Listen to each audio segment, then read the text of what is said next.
अध्यात्म विज्ञान कोई धर्म या संप्रदाय नहीं है, ये स्पिरिचुअल साइंस है जो कुदरत के कानून पर आधारित है। ये विज्ञान पूरे ब्रह्मांड के सभी रहस्यों को उजागर करता है और जीवन के सभी पहलुओं को समझने के लिए एक नई दृष्टि देता है। इसी को आर्ट ऑफ विजन कहते हैं, दुनिया को देखने की एक नई दृष्टि, जो अध्यात्म विज्ञानी परम पूज्य स्वामी श्री कमलेशानंद जी के निर्देशन में सनातन सत्य का अनुसंधान कर हमारे जीवन को प्रकाशित करे। जय सच्चिदानंद। આજે આપણે લોનાવાલા શિબિરનો ચોથો દિવસ અને છેલ્લો દિવસ સવારના સેશનનો આપણો આ સત્સંગ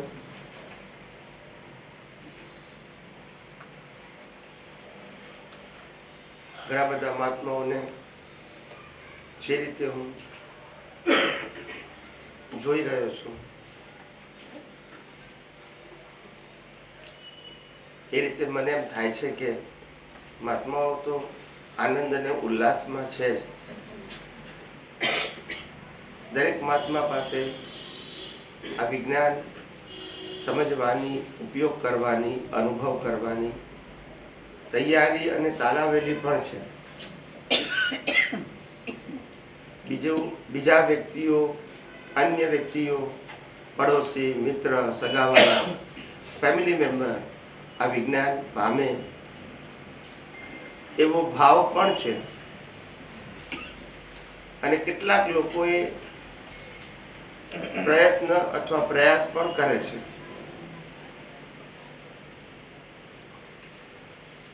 તમારા બધા પાસે શક્તિ છે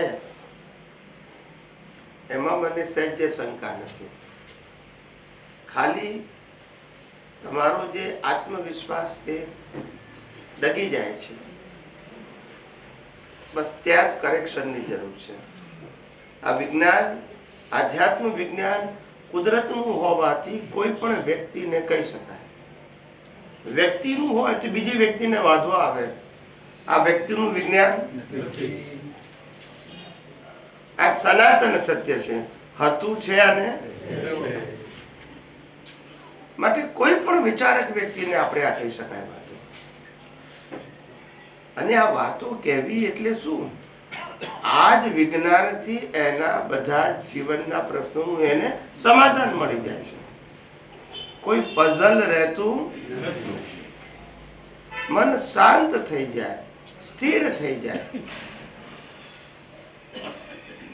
એક જીવન જીવવાનો આત્મવિશ્વાસ આવે, બોજા વગરનું જીવન જીવવાનું.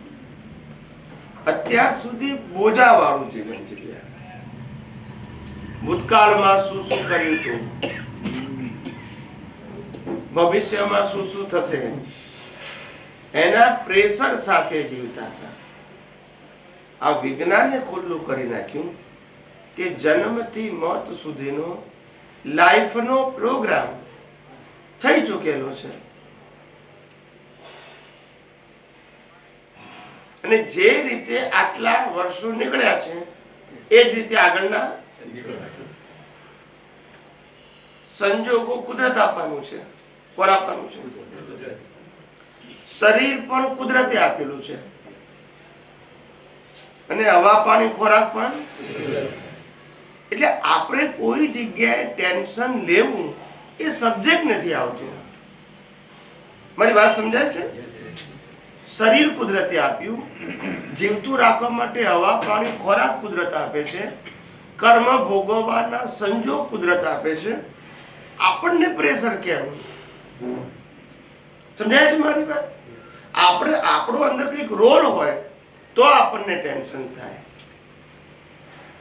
આપણો જ્ઞાન દર્શને કરીને, દ્રષ્ટિએ કરીને એટલો જ રોલ છે કે આ પસાર થતી અવસ્થાઓને માલિકી ભાવ, કર્તા ભાવ, ભોગતા ભાવ અને દેહાદ્યાસથી મુક્ત થઈને માત્ર એક ઓબ્ઝર્વર તરીકે કુદરતી રચના જોયા કરો.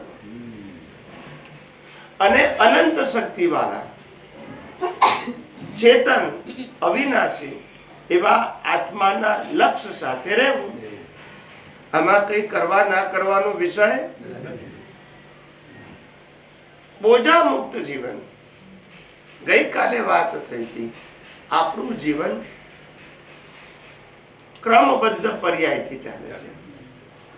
જેવા જેવા હિસાબ લઈને આયા છે એવા એવા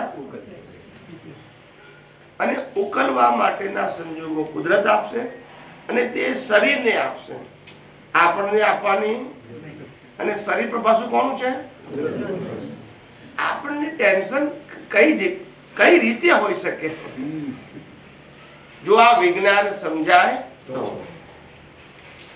આવું સીધું સાદું સરળ વિજ્ઞાન છે જે સમજી શકાય એમ છે, લોજિકલી પણ સમજી શકાય એમ છે. એમાં શ્રદ્ધાની જરૂર નથી. જીવ માત્રનું જીવન આવું છે, આપણું કઈ એકલાનું નથી. માટે એમાં કોઈ સ્કોપ ટેન્શન કરવા જેવો છે નહીં. આપણી અજ્ઞાનતાને કારણે અણસમજણથી ટેન્શન થઈ જાય એ આપણી ભૂલ છે. કુદરત કોઈને ટેન્શન આપી શકે જ નહીં. કુદરત કોઈને ટેન્શન ના આપી શકે. ટેન્શન આપણે માનીએ છે, લાગે છે. કુદરત કે છે મેં જ તને કરોડ રૂપિયા કમાવા માટેની શક્તિ આપી, સંજોગો આપ્યા. હવે આજે કરોડ રૂપિયા ખોવાના સંજોગો આપ્યા, એમાં તારું શું છે? બોલતા નથી, ના સમજાય. આજ તો કર્મના હિસાબની લેવડ દેવડ છે અને કોમન પ્રિન્સિપલ તો બધાનો એક જ સરખો છે. કશું લઈને આવવાનું નહીં ને કશું લઈને. આ તો કોમન જ છે ને, કે સ્પેશિયલ નથી ને કે તમારો ધર્મ છે એના માટે જુદું જુદું છે, કે તમારો પંથ કે વાળો કે તમારા ગુરુ કે ભગવાનને કારણે આ નિયમ જુદા જુદા છે, એવું તો નથી ને. તો જે સનાતન સત્ય છે, જે સર્વ માટે એક જ છે, એ જ આપણે વાત કરીએ છીએ. એમાં કોઈ વ્યક્તિગત સંપ્રદાય કે પક્ષ પંથ વાળાની વાત કરતા આટલું ક્લિયર અને ટ્રાન્સપરન્ટ વિજ્ઞાન છે. હવે જો એ વિજ્ઞાન ન સમજાય તો પછી એને કોણ છોડાવે? સમજાય છે? માટે જગતની અંદર વિજ્ઞાન વહેંચ્યા કરો. બહુ બોલતા ના આવડે તો જેટલા તમારી પાસે યુટ્યુબમાં વોટ્સઅપમાં ગ્રુપ હોય મૂક્યા કરો, ફેમિલી ગ્રુપ હોય મૂક્યા કરો. જોવે છે નથી જોવી ને ભાંજગડમાં ના પડો. તમે તમારું કાર્ય કરે જાઓ. રોજ આપણા ગ્રુપમાં વિડીયો આવે છે, મૂકી દેવાના. જેને જોવું હોય તો, ના જોવું હોય તો આપણા વોટ્સઅપમાં પણ ઘણા બધા મેસેજ આવે છે. બધા જોવા જરૂરી અને ના ગમતા હોય તો કમ્પ્લેન કરતા બોલતા નથી. નહીં ગમતું તો કમ્પ્લેન ના કરે, ડિલીટ કરી નાખે. યસ કે નો? પણ 100 માંથી 5 વ્યક્તિને ગમતા હોય અને એનું જીવન બદલાય તો એ તો ઉત્તમ છે ને. બરાબર છે. બીજું, આનાથી માનો કે કોઈને ફાયદો નહીં થાય તો નુકસાન તો છે જ નહીં. એટલે કોઈ પણ એંગલથી આ આપણી લોકોને વિજ્ઞાન પહોંચાડવાની જે પ્રવૃત્તિ છે, જે ભાવ છે, જે ઉત્સાહ અને ઉમંગ છે, એમાં કોઈને કોઈ નુકસાન નથી. કારણ કે દુનિયામાં હજુ સુધી આ વિજ્ઞાન તો લોકો બોલતા થઈ ગયા, બધા જ ધર્મના લોકો. પરંતુ હજુ આ વિજ્ઞાન કોઈ ફૂલ ફોર્મમાં કહી શકે, કારણ કે એના પાસે પોતાનો અનુભવ જોઈએ. સારી વાતો વિજ્ઞાનની સાંભળી, સમજી અને રિપીટ તો કરી શકે, કોઈ પણ કરી શકે. ખ્યાલ આવ્યો? પણ પોતાનું મૌલિક દ્રષ્ટિકોણથી, અનુભવની દ્રષ્ટિથી પોતાનું મૌલિક પ્રેઝન્ટેશન અને મૌલિક દાખલાઓ કહી શકે. એટલે જ્યાં સુધી આ દુનિયામાં આ વિજ્ઞાન ફૂલ ફોર્મમાં પહોંચ્યું નથી ત્યાં સુધી તમારો રોલ બહુ મહત્વનો છે. તમે જે મુદ્દા મૂકશો એ બધા મુદ્દા બધા પાસે હોતા. કોઈ સાધુ સંત સંન્યાસી બોલે તો અમુક વાત બોલે, બધી સમજાય છે. અને એ રીતે આ વિજ્ઞાનનું આકર્ષણ લોકોને થશે. વિજ્ઞાન બિયોન્ડ રિલિજિયન છે. શું છે?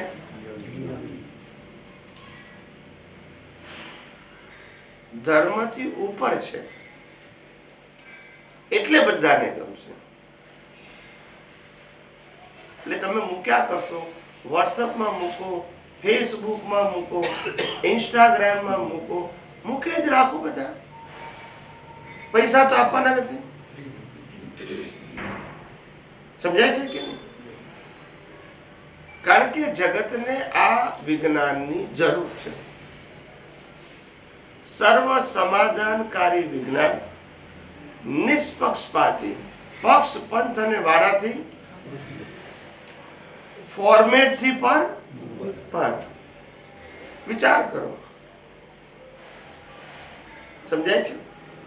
એટલે આવું વિજ્ઞાન તમારી પાસે જે મીડિયા હોય, તમારો સોશિયલ મીડિયા હોય, તમારું જ્ઞાતિનો મીડિયા હોય, જો એમાં મુકાતું હોય તો મૂકવાનું, મુકાતું હોય તો.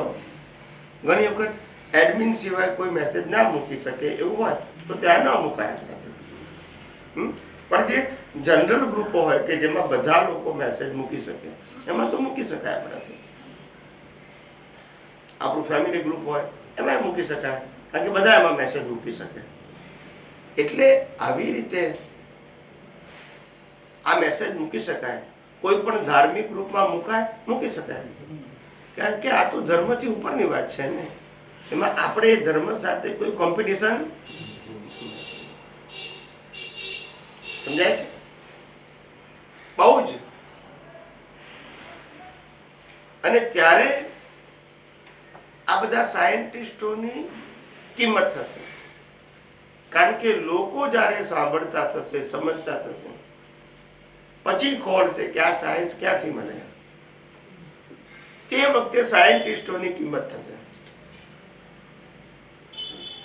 એટલે ભવિષ્યમાં આપણે જેટલા પણ સાયન્ટિસ્ટો છે એ બધા સાયન્ટિસ્ટોના નામ, મોબાઈલ નંબર અને પ્લેસ, એડ્રેસ નહીં પણ પ્લેસ, મુંબઈ, દિલ્હી, કલકત્તા, ફોરેનમાં લંડન હોય, અમેરિકાના પ્લેસ ઉપર બધા આપણે ભવિષ્યમાં મૂકવાના છે અને કોન્ટેક્ટમાં આવશે. For more detail of a spiritual science please contact any person from the list. જેને જે કરવું હોય તે કરે. આપણે કોઈ મોનોપોલી નથી. સમજાય છે? આપણું મિશન વિજ્ઞાન પહોંચાડવું છે, વ્યક્તિને પહોંચાડવી. વ્યક્તિ મીડિયા છે. શું છે? મીડિયા કો, નિમિત્ત કો. હું જ વિજ્ઞાન કહું એવું જરૂરી નથી. વિજ્ઞાન કહેવાનું છે. મારી વાતો કરવાની નથી, કુદરતના કાનૂનની વાત કરવાની છે. મારી વાતો કરવાની નથી, 6 સનાતન તત્વોની વાત કરવાની છે. મારી વાત નથી કરવાની, કુદરતી રચનાની વાત કરવાની છે. મારી વાત નથી કરવાની, શુદ્ધાત્માની વાત કરવાની છે. યસ કે નો? એમાં કોઈ વ્યક્તિ આવતી નથી. વ્યક્તિના એસ્ટાબ્લિશમેન્ટની સ્પિરિચ્યુઅલ પાથમાં જરૂર નથી. વ્યક્તિ મીડિયેટર છે. શું છે? માધ્યમ છે. વ્યક્તિ ક્રિએટર નથી, કારણ કે ફિઝિકલ બોડી તો કુદરતનું હતું, કુદરતનું છે અને કુદરતની પાસે રહેવાનું છે. એટલે આની વિશેષતા બતાવી એ આધ્યાત્મ વિજ્ઞાનનો વિષય નથી. વિજ્ઞાનની વિશેષતા બતાવો જે આત્માની હાજરીમાં ખુલ્લું થાય, જેના કારણે અજ્ઞાન ખલાસ થાય, કેવળ દર્શન થાય અને અંતે કેવળ જ્ઞાન પામીને. આ આપણો દ્રષ્ટિકોણ છે.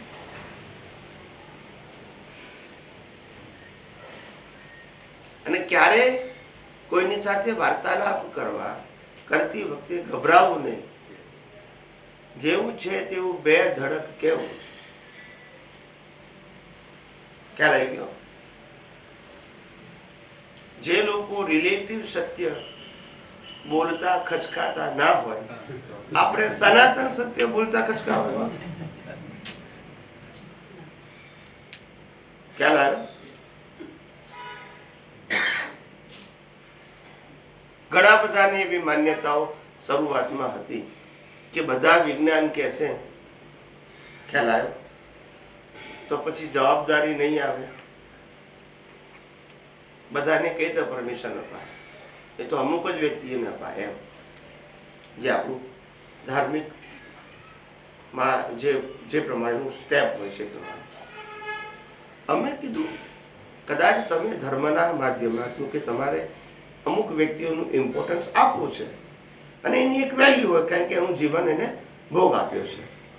It is okay for your format, it is okay.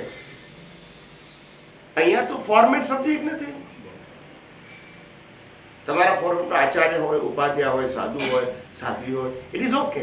શ્રાવક શ્રાવિકા હોય, તમારા ફોર્મેટની અંદર ગુરુ અને શિષ્ય હોય, ગુરુની નીચે ડિસાઇપલ હોય અને ફોલોઅર્સ હોય, ઇટ ઇઝ ઓકે.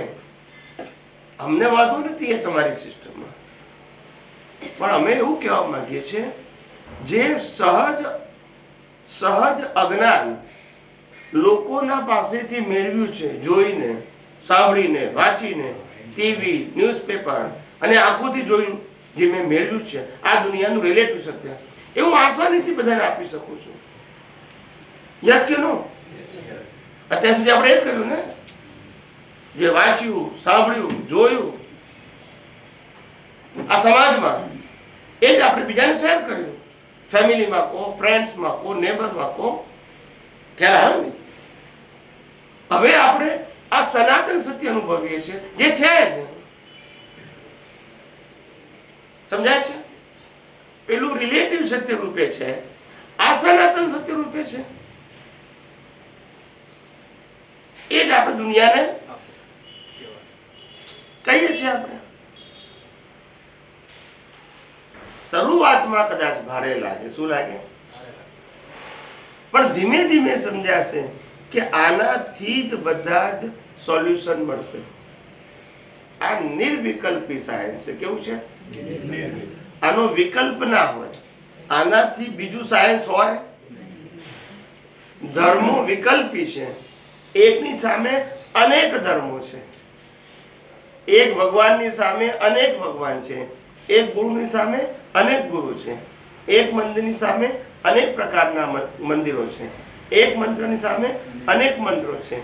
એક સંસ્થાની સામે અનેક સંસ્થાઓ છે. અને એક રિચ્યુઅલની સામે અનેક પ્રકારની રિચ્યુઅલ છે. તો ત્યાં વિકલ્પ છે, અહીંયા વિકલ્પ નથી. આવું અદ્ભુત વિજ્ઞાન કહેવા વાળાને પણ આનંદ થાય અને સાંભળવા વાળાને નવી દ્રષ્ટિ મળે. નવી દ્રષ્ટિ, નવી સોચ, જીવન જીવવાની એક નવી દ્રષ્ટિ, જીવનના પ્રશ્નોને સમાધાન પ્રાપ્ત કરવાનું એક નવું વિજ્ઞાન કે જે આપણે સાંભળ્યું છે. નવું એટલે સાંભળ્યું નથી એ સંદર્ભમાં નવું. નવું એટલે ક્રિએટ થયેલું નવું નહીં, આપણને ફર્સ્ટ ટાઈમ મળ્યું એટલા માટે નવું છે. તો સનાતન. સમજાય છે? એટલે અનાદિકાળથી જે લોકો આ કાળમાં ફસાયેલા છે, શું થયા છે? ફસાયેલા છે અને માર્ગ મળતો નથી. તેઓને માર્ગ મળે. શું મળે? તમે ડાટા પુટઅપ કરશો એટલે એ ફિલ્ડમાં વિચારશે તો ખરો.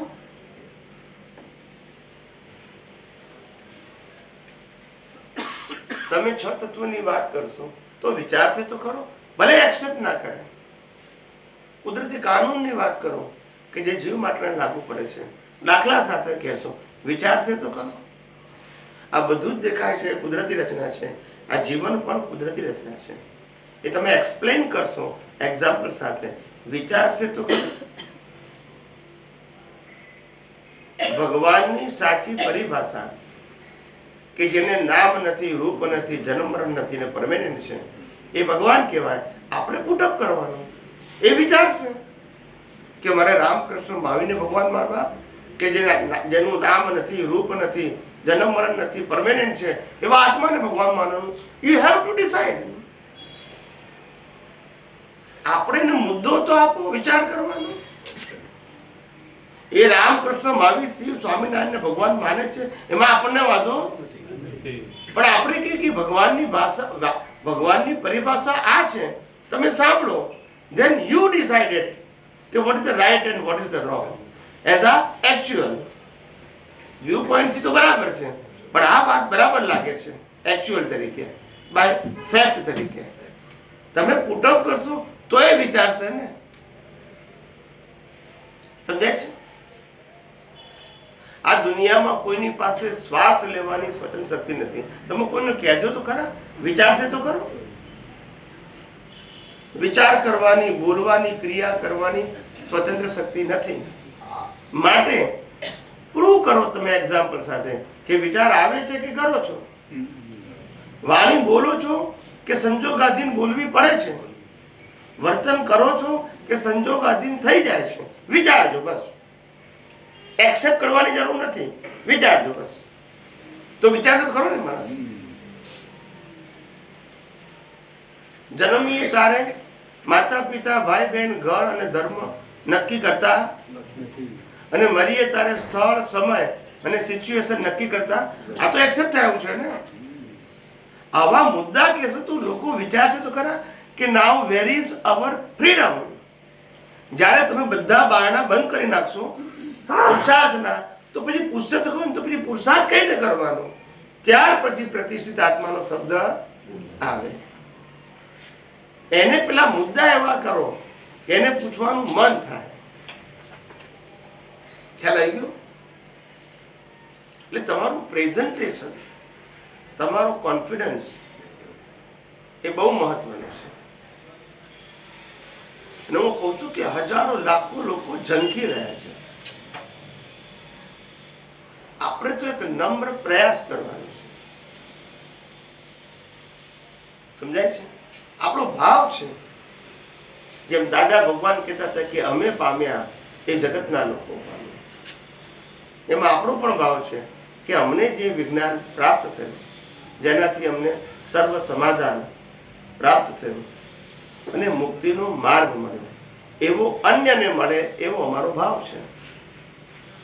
અને તમે જે માનતા હોય, જે ધર્મ, સંપ્રદાય, ગુરુ, ભગવાન, એને આપણે બદલવાનું કહેતા, એને ટચ કરતા, કારણ કે મન વચન કાયાનો સબ્જેક્ટ છે. અને આપણું વિજ્ઞાન દ્રષ્ટિનું છે, જ્ઞાન દર્શન.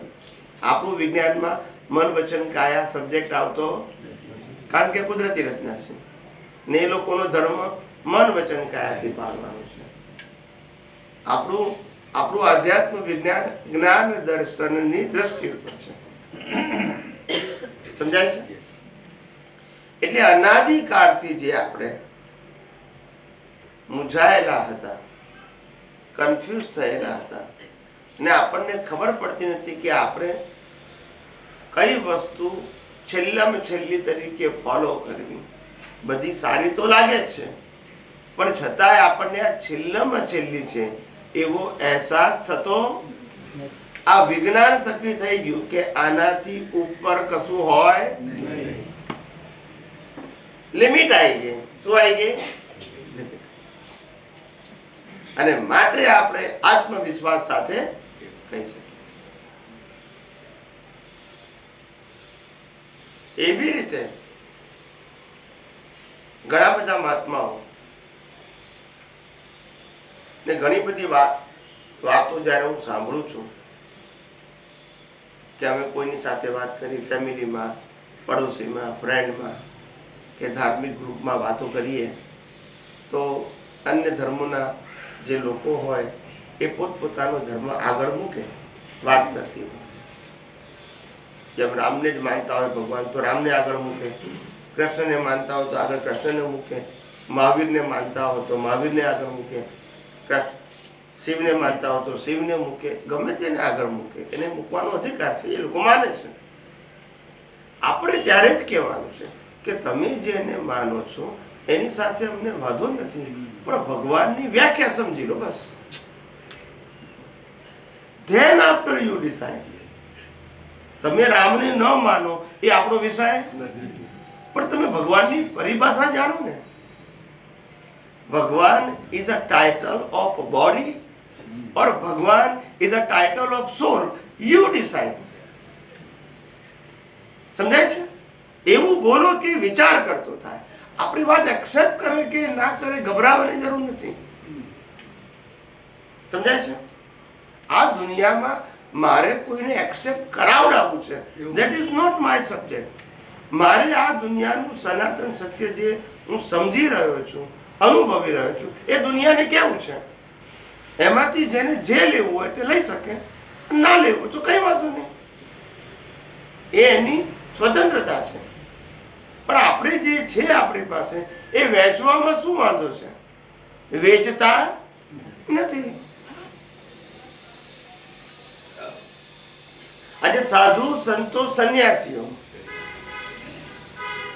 પોતે પોતાનું સમગ્ર જીવન ધર્મ સંપ્રદાય અને પોતે પ્રાપ્ત કરેલા માર્ગ માટે ન્યોછાવર કરે છે, અને આખી જિંદગી એ જ વાત કરે છે. યસ કે નો? કરે નથી કરતા? રામ વાળા રામની વાત કરે આખી જિંદગી, કૃષ્ણ વાળા કૃષ્ણની કરે, મહાવીર વાળા. તો પછી આપણને શું વાંધો છે? યસ કે નો? કહેવાનો મતલબ એમ છે. અને બીજું, આને ધર્મોમાં તો સામાજિક જીવન અને એટલે કે ભૌતિક જીવન, ખ્યાલ આવ્યો? ભોગનું જીવન અને ત્યાગનું જીવન એ બંને જુદા પડે છે. આપણે વિજ્ઞાનમાં કશું જુદું પડતું નથી. ભોગ ત્યાગ બંને કુદરતી રચના છે. સોશિયલ લાઈફ જીવે છે તોય કુદરતી રચના, અને ત્યાગનું જીવન જીવે છે તોય. એટલે આપણે અહીંયા એ શબ્દ ધર્મમાં હોય એ કેટેગરી આપવા માટે, કારણ કે બંનેની લાઈફસ્ટાઈલ કેવી છે? જુદી છે. સંસારીઓની જુદી અને ત્યાગીઓની જુદી. ઇટ ઇઝ ઓકે, વ્યવસ્થાના ભાગરૂપે. આપણે અહીંયા જુદું નથી. સમજાય છે? આમે તીર્થંકર ભગવાને આ દુનિયામાં બે જ પ્રકારના જીવ કયા. તીર્થંકર પરમાત્માએ કેવળ જ્ઞાનમાં બે જ પ્રકારની કેટેગરીના જીવ થયા. ખ્યાલ આવ્યો? એક સિદ્ધ અને બીજા સંસારી. શું કીધું? એક સિદ્ધ અને બીજા સંસારમાં છે એ બધા સંસારી, અને સંસારમાં નથી એ બધા સિદ્ધ. અને સંસારીમાં પછી ભાગ પાડ્યા, ત્યાગી અને ભોગી. પણ બે છે કોણ? જે સંસારમાં છે એ બધા એ સિદ્ધ. સમજાય છે? એટલે કેવળ જ્ઞાનમાં પણ તીર્થંકર ભગવાન તો આ જ વાત કરી છે. એટલે આપણે કોઈ વિજ્ઞાનમાં ધર્મમાં ભેદ હોઈ શકે, આપણા વિજ્ઞાનમાં કોઈ ભેદ, કોઈ પણ વ્યક્તિ કોઈ પણ વ્યક્તિને ગમે ત્યારે વાત ગમે તે સ્થિતિમાં કરી શકે, કોઈ કન્ડિશન નથી. અને આ વિજ્ઞાન જેમ જેમ તમારા થકી વહેતું થશે જગતમાં, લોકોને ધર્મથી ઉપરની વિચારવાની તક મળશે.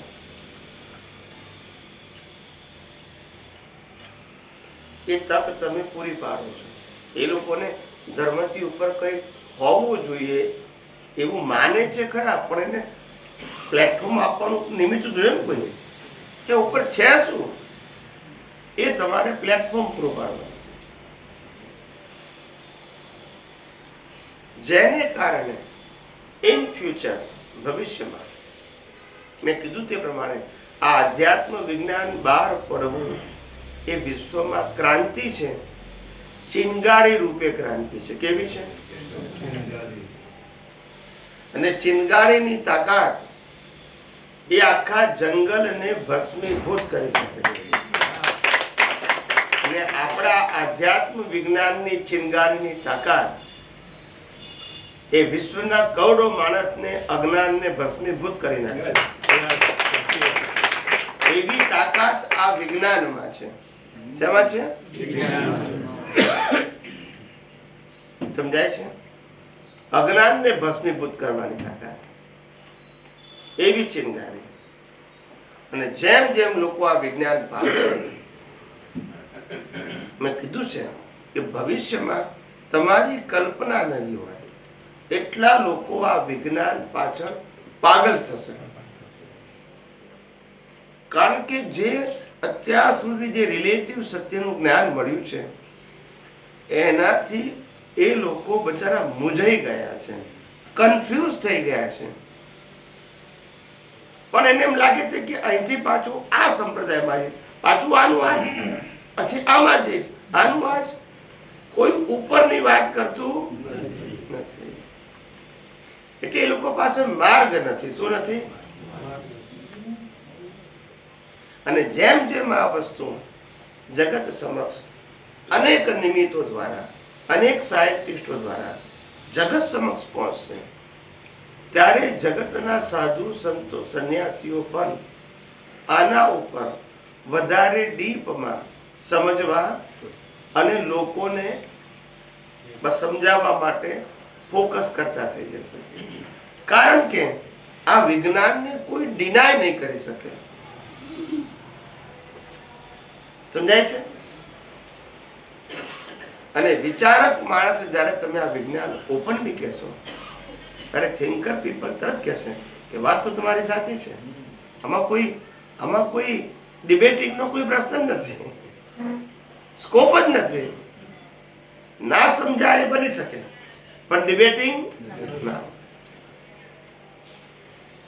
આવું અદભુત વિજ્ઞાન. અને એ વિજ્ઞાનને જગત સમક્ષ વહેતું કરવામાં આપણે બધા નિમિત્ત બનવાનું છે. અમને બધા ઘણા બધા શરૂઆતમાં 20-25 વર્ષ પહેલા પૂછતા હતા કે જગત કલ્યાણ કરવું એ ભાવ તો અનાદિકાળથી મહાપુરુષોનો છે, તો પછી બધાનું કલ્યાણ કેમ ના થયું? આજનો ભાવ નથી. તીર્થંકરો અનેક થઈ ગયા. એમ આઈ રાઈટ? મહાપુરુષો, જ્ઞાનીઓ, સમર્થ પુરુષો અનેક થઈ ગયા, યોગી મહંતો અનેક થઈ ગયા. તો મેં કીધું જગત કલ્યાણ એટલે કે બધાનું કલ્યાણ થઈ જ જાય એવું પહેલા જરૂરી નથી. દરેક વ્યક્તિ માટે જગત કલ્યાણનો મતલબ પોતે જ્યાં જ્યાં જાય, જ્યાં જ્યાં લોકોને મળે ત્યાં ત્યાં લોકોને આ વાત કર્યા કરવી, એમ નામ જગત કલ્યાણ. જ્યાં ગયો જ ના હોય, જ્યાં મળે જ નહીં, તો ત્યાં આપણું રોલ જ નથી ને. જ્યાં સંજોગ બાજે ત્યાંનો પ્રશ્ન છે. જગત એટલે આમ જગતમાં જવાનું, જ્યાં ગયા એ આપણું જગત, જ્યાં નથી ગયા એ આપણું જગત નથી. સમજાય છે? અને જગત કલ્યાણનો મતલબ બધા લોકો મોક્ષે જાય જ એવું જરૂરી પણ જ્યાં છે ત્યાંથી અપગ્રેડ થાય. શું થાય? બસ તમારા નિમિત્તે અપગ્રેડ થાય. શું થાય? બસ જ્યાં હોય ત્યાંથી એવો આપણો ભાવ અને નમ્ર પ્રયાસ હોવો જોઈએ. બસ એટલે આ રિવોલ્યુશન છે. શું છે? આધ્યાત્મિક રિવોલ્યુશન.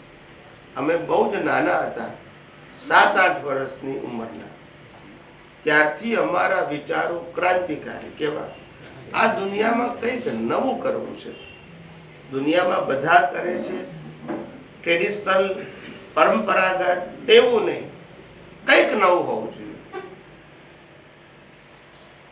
અને લોકોને ઉપયોગી થાય એવું.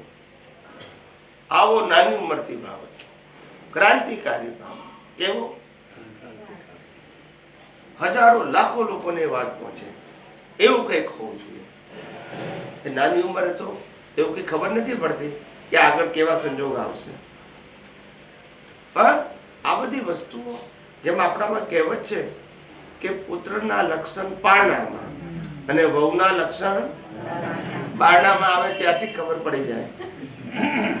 એવું એટલે નાની ઉંમરથી જ ખબર પડી જાય. મહાપુરુષોના જીવન જ એવા લઈને આવ્યા હોય, એ કરતા નથી હોતા, એમનો લાઈફ જ એવું લઈને આવ્યા હોય. Coming event cast their shadows before. જે કંઈ થવાનું હોય એના શેડોઝ દેખાય. કશું રાતોરાત બનતું એને લગતા બધા એવિડન્સ કુદરત પ્રોવાઈડ કરે પછી કાર્ય થાય. એ પોતે કરતા નથી, એ તો નિમિત્ત બન્યા છે. સંજોગ કોણ આપે? કુદરત જ આપે બધાને. When you qualified for any duty in this world, the nature will provide you all kind of circumstances related your duty. તમારે જે ફરજ બજાવવાની હોય તમારી ક્વોલિફિકેશનને આધારે, તો કુદરત તમને એ ફરજ બજાવવા માટેના બધા જ સંજોગો પૂરા પાડે છે. ક્વોલિફાઈડ હોવું જરૂરી છે. શું હોવું જરૂરી છે? સંજોગ કુદરત પૂરા પાડશે. એટલે આવું અદ્ભુત વિજ્ઞાન છે. અમને વિજ્ઞાન ઉપર અહોભાવ છે. શેના ઉપર છે? વિજ્ઞાન ઉપર. અજોડ વિજ્ઞાન, અદ્ભુત વિજ્ઞાન. સર્વકાળ માટે એક જ વિજ્ઞાન. સર્વકાળ માટે જેટલું વિજ્ઞાન પ્રયોગ થયું, 1% થયું, 2% થયું, 5% થયું, 10% થયું, 25% થયું, પણ અદ્ભુત વિજ્ઞાન છે. અને વિજ્ઞાન કુદરતનું છે. કોનું છે? કુદરતનું. બસ હવે જેને જે પ્રશ્ન પૂછવા હોય વારા પરથી પૂછી શકશે.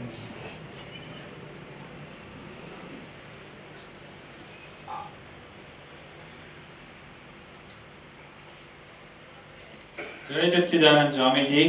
जय सच्चिदानंद. जूम में एक क्वेश्चन आया है. बोलिए. I stopped non-veg 5 years after taking Jnana. That means I have some control in this life, right? Based on the Jnana I got. नहीं समझा. I stopped the non-veg. I stopped the non-veg. From here to Okay, now. number 1. I stopped the non-veg. પછી 5 years હે? after taking Jnana. જ્ઞાન સાંભળ્યા પછી આ જ્ઞાન સાંભળ્યા પછી મેં 5 વર્ષ પછી 5 વર્ષ પછી નોનવેજ બંધ કર્યું. હવે આગળ એનું એવું કહેવાનું છે પાંચ જ્ઞાન વર્ષથી. લેવાથી નોનવેજ બંધ થયું તો પછી હું મારી પ્રકૃતિનો કંટ્રોલ કરી શક્યો છું એવું માનું જ્ઞાન લેવાથી. યસ. પ્રશ્ન એ છે કે મેં જ્ઞાન લીધા પછી છેલ્લા 5 વર્ષથી નોનવેજ ખાવાનું બંધ કર્યું, આવું મને અનુભવ થયો, તો એ પુરુષાર્થ કરવાની સ્વતંત્રતા મારી પાસે છે? That is a question. પેલા ક્વેશ્ચન હું બોલું તો પછી જવાબ કહું. ખ્યાલ? તો પહેલી વસ્તુ એ છે કે તમે જ્ઞાન લીધું અને નોનવેજ બંધ કર્યું, એ બંને કુદરતી રચના. શું કીધું? બંને કુદરતી રચના. જ્ઞાન લીધું તે અને આ બંધ કર્યું તે. સમજાય છે? બે પ્રકૃતિએ કર્યું છે. કોણે કર્યું? જ્ઞાન કોણે લીધું? બંધ કોણે કર્યું? માટે વિજ્ઞાન કેટલું સહેલું છે. હવે કોઈને પૂછ્યું તો કે મારે અઠવાડિયા પછી જવાબ આપીશ કે વિચારવું પડે. મારે વિજ્ઞાનમાં વિચારવાનું છે. પ્રિન્સિપલ આવે જવાબ ત્યાં છે. એમાં ક્યાં ચોપડી ભણવાની છે? ના, વિજ્ઞાન છે તો આન્સર એમાં માથું ખંજવાળવાની જરૂર જ નથી. જેને ગોખેલું વાંચેલું કેવું છે એને ખંજવાળવું પડે, કારણ કે યાદ આવવું જોઈએ ને. અહીં તો યાદ કરવાનું વિજ્ઞાન પોતે ચોગરદમથી હાજર હોય, પછી જવાબ ખોળવાનો ક્યાં છે?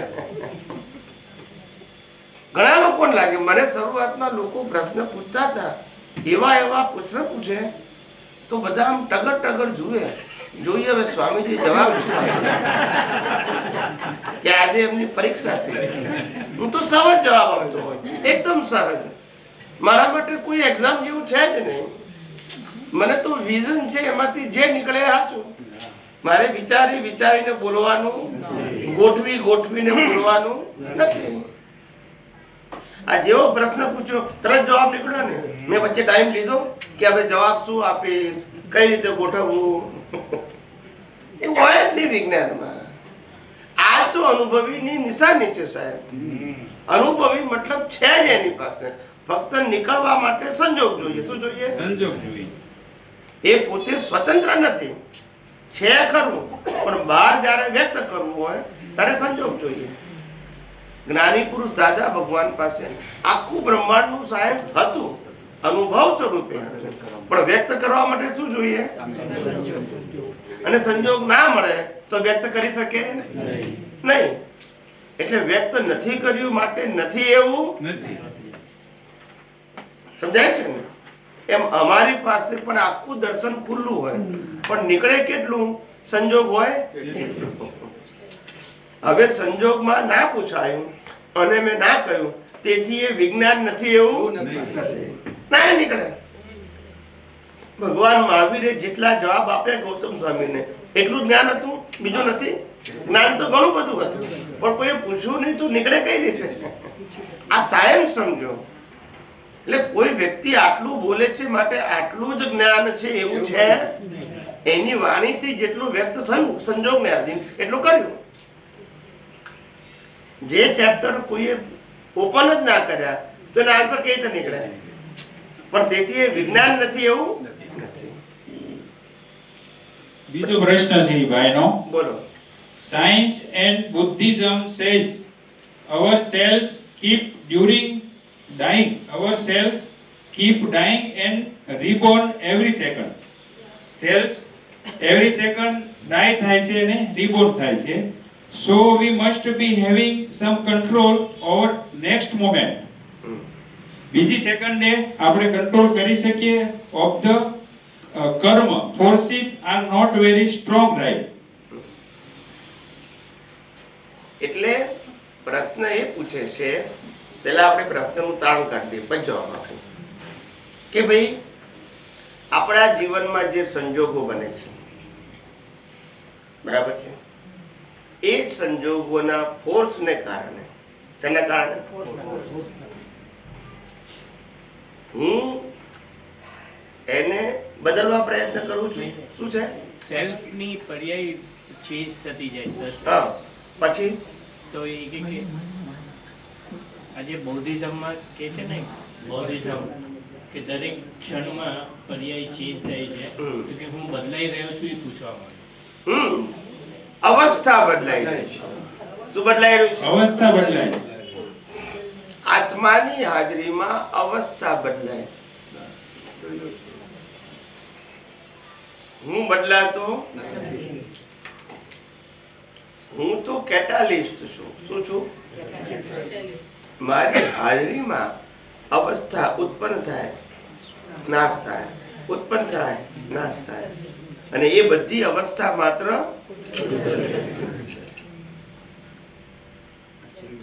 હું બદલાતો નથી, સ્થિર છું. માટે મને આ ભવમાં જન્મથી મોત સુધીનું બધું યાદ રહેશે. અને કોઈ વિશિષ્ટ પ્રકારનું જ્ઞાન હોય તો ગયા ભવનું પણ મને ખ્યાલ આવે છે.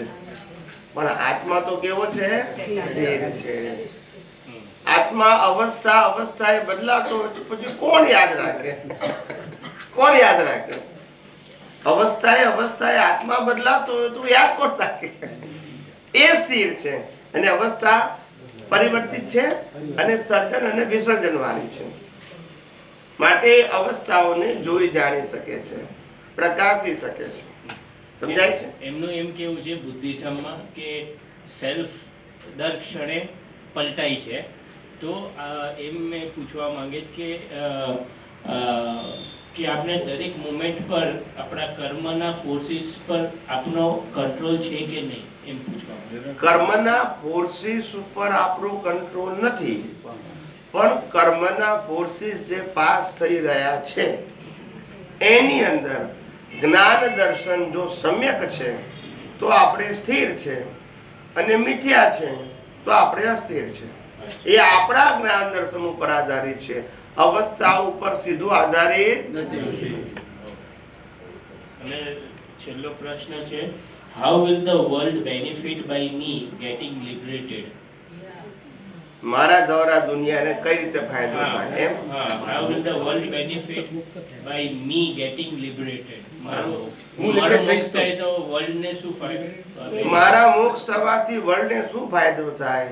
આપણી સાથેના બધા હિસાબો લોકોને પૂરા થાય કે છૂટે આપણે. એટલું તો થયું, આપણી સાથેનો હિસાબ તો પૂરા થાય. બીજું શું ફાયદો થાય? આપણે મોક્ષે જઈએ બીજાને શું ફાયદો થાય? આપણા હિસાબ પૂરા. આમે વ્યવહારમાં કોઈ માણસ મરી જાય તો સૌથી વધારે આનંદ કોને થાય? પહેલો આનંદ થાય જેને મિલકત મળવાની હોય તે, અને બીજો આનંદ થાય જેને પેમેન્ટ દેવું ઉધાર લોન લીધી હોય એને, કે ગયા તો બેને તો આનંદ થાય જ. સમજાય છે? આવ છે એટલે જવાથી આનંદ થાય છે.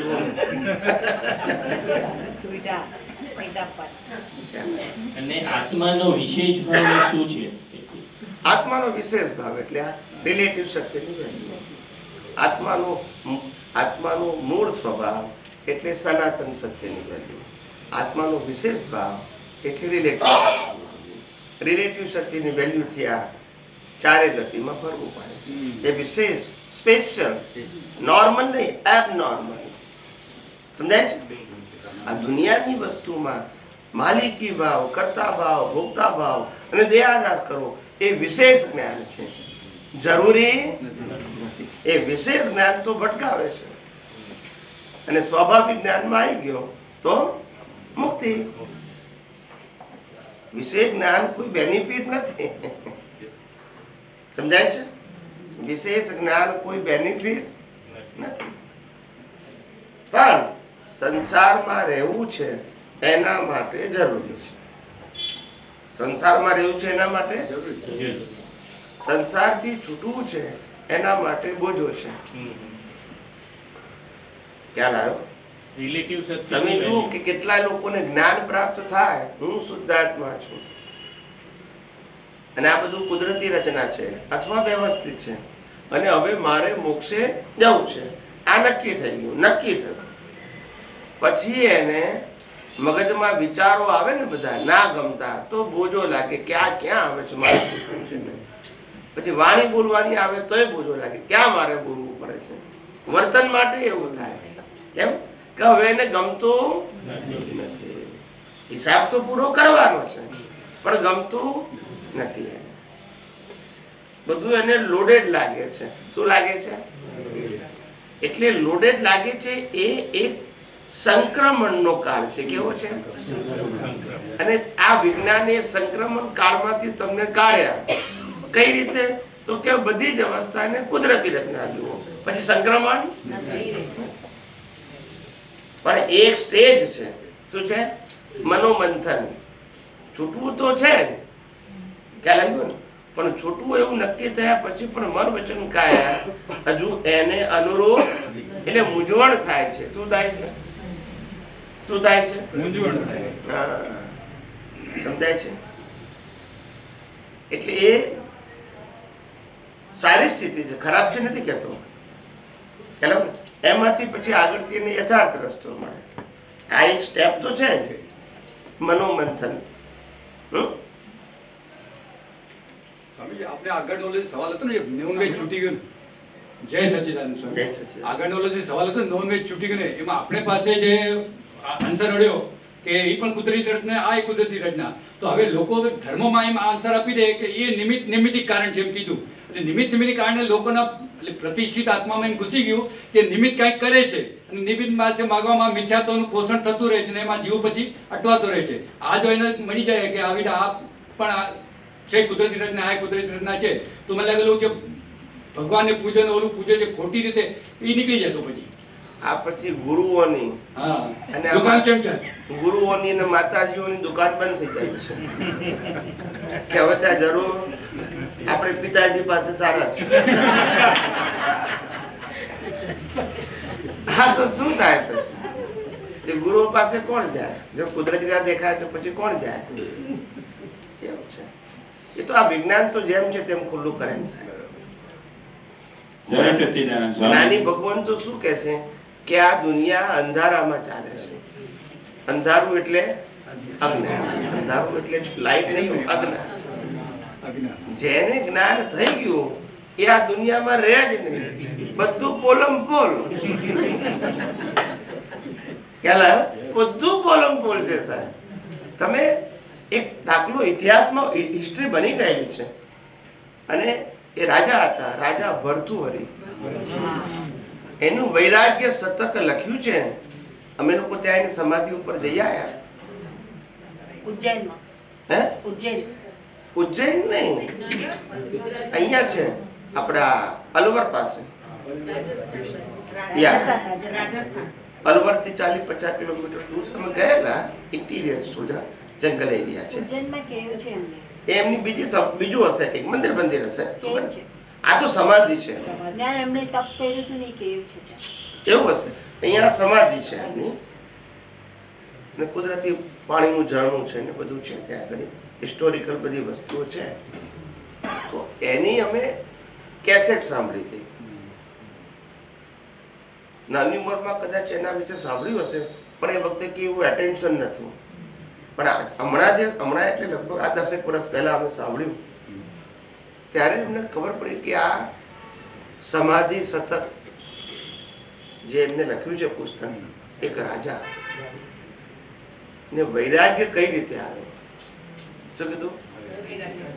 વૈરાગ્ય કઈ રીતે આવ્યો? રાજા પ્રજા પ્રેમી હતો, ધર્મપરાયણ હતો, સજ્જન હતો અને એના રાજ્યમાં પ્રજા સુખી હતી, દુખી. છતાંય રાજાને વૈરાગ્ય કેમ આવ્યો? એની આખી સ્ટોરી છે, બનેલી સ્ટોરી કે માણસને વૈરાગ્ય કેમ આવ્યો એકદમ. આટલી બધી અનુકૂળતા અને સરળતા હોવા છતાં કેમ વૈરાગ્ય આવ્યો એની વાત કરું છું. એમના જીવનમાં બનેલો પ્રસંગ જે હિસ્ટોરિકલ પ્રૂફ છે. રાજા બહુ પ્રજા પ્રેમી છે અને પ્રજાના સુખ દુઃખ સાથે જોડાયેલા છે. પોતે સરળ જીવન જીવે છે, સાદું જીવન જીવે છે અને ધર્મ પરાયણ છે. એ રાજા દર પૂનમે, શું કીધું? દર પૂનમે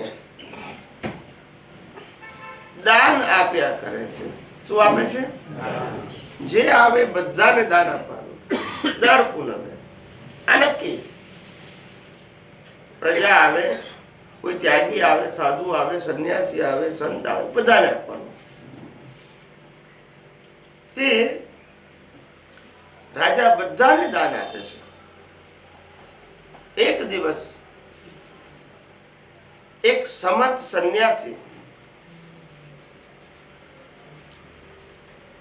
આ દાનના દિવસે રાજાના દરબારમાં જાય છે. બધાને દાન આપે છે, એનો પણ નંબર લાગે છે. એને રાજા પાસે ગયો એટલે રાજાને એને કીધું કે મારે તમારા રાજ્યમાં થોડા દિવસ રહેવું છે. રાજાએ કીધું કશો વાંધો નહીં, તમને વ્યવસ્થા કરી આપીશ. રાજાએ વ્યવસ્થા કરી આપી. એમને 4-5 અઠવાડિયું જે કે રહેવું હતું એ રહેવાની, ખાવા પીવાની બધી વ્યવસ્થા કરી આપી. એ રાજાની જે સેવા ગુણ, જે સર્વિસીસ આપી રાજાએ એક સંન્યાસીને, એનાથી સંન્યાસી બહુ પ્રસન્ન થઈ ગયો રાજાની સેવાથી. સમજાય છે? એટલે સમર્થ સંન્યાસીએ રાજાને ફળ આપ્યું, આમ્ર ફળ. શું કે છે? આમ્ર ફળ આપ્યું. અને ફળ એવું હતું કે જે એ ફળ ખાય એ અમર થઈ જાય. આમ્ર ફળ કો કે અમર ફળ કો, જે તે ફળ આપ્યું. અને ફળ આપ્યા પછી રાજાને કીધું કે આ ફળ એવું છે કે જે ખાશે તે અમર થશે. રાજાએ તો સ્વીકારી લીધું. શું કર્યું? સ્વીકારી લીધું ફળ. સંન્યાસી ત્યાંથી ચાલ્યા ગયા. ફળ લીધા પછી રાજા પોતાના મહેલમાં જઈને શાંતિથી બેઠા છે અને વિચાર કરે છે કે આ ફળને હું શું કરું. તે રાજાને વિચાર કરતા કરતા કરતા સમજાયું કે મને રાણી ઉપર બહુ પ્રેમ છે, તો રાણી અમર થઈ જાય. શું થઈ જાય? એટલે એને ફળ કોણે આપ્યું?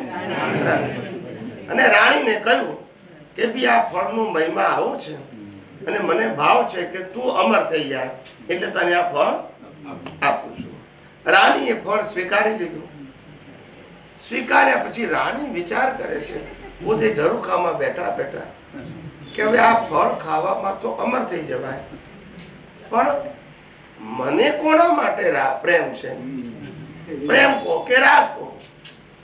એને સેનાપતિ ઉપર પ્રેમ હતો એટલે એને સેનાપતિને બોલાયો અને સેનાપતિને કીધું કે આ અમર ફળ છે અને મને તારા માટે બહુ પ્રેમ છે, એટલે મને એમ થાય છે કે તું આ ફળ ખા કે છે, એટલે હું તને આપું છું. એટલે સેનાપતિ તો ફળ લઈને ઘેર ગયો. પછી સેનાપતિ વિચારે છે કે આ અમર ફળથી અમર તો થવાશે, પણ કે મને કોના ઉપર પ્રેમ છે? રાણી ને સેનાપતિ ઉપર હતો, સેનાપતિ ને રાણી ઉપર. એટલે સેનાપતિ વિચારે છે કે હું આ ફળ કોને આપું? એટલે એને લાગ્યું કે આપણા ગામની જે વેશ્યા છે નર્તકી, એના ઉપર મને બહુ પ્રેમ છે, એટલે એને ફળ આપું તો એ અમર થઈ જાય. એટલે પેલી નર્તકીને આપ્યો, ફળ આપ્યો સેનાપતિએ. ત્યાં જઈને પેલી નર્તકીએ સ્વીકારી લીધું. પછી નર્તકી વિચારે છે કે આ ફળ ખાઈને હું શું કરું? મારું જીવન તો કેવું છે? આ નર્તકીનું છે. એના કરતા મારા રાજા કેવા મહાન છે, કેવા છે એ જુગ જુગ જુઓ. એટલે નર્તકીએ એક દિવસ રાજાના મહેલમાં જઈ એ અમર ફળ રાજાને આપ્યું કે રાજા, મને આવું અમર ફળ મળ્યું છે અને મને એમ થાય કે મારા રાજા અમર થઈ જાય એટલે હું આ ફળ આપને આપું છું. રાજાએ સ્વીકાર્યું. પછી વિચાર્યું કે આ ફળ આમથી જઈને આવ્યું ક્યાંથી? પછી જે ઇતિહાસ જાણ્યો પછી રાજાને વૈરાગ્ય આવ્યો કે અમે આ દુનિયામાં કઈ મોહ કરવા જેવો નથી. ત્યાંથી એ જ વખતે ત્યાંથી રાજપાટ છોડીને ફળ કોને આપ્યું?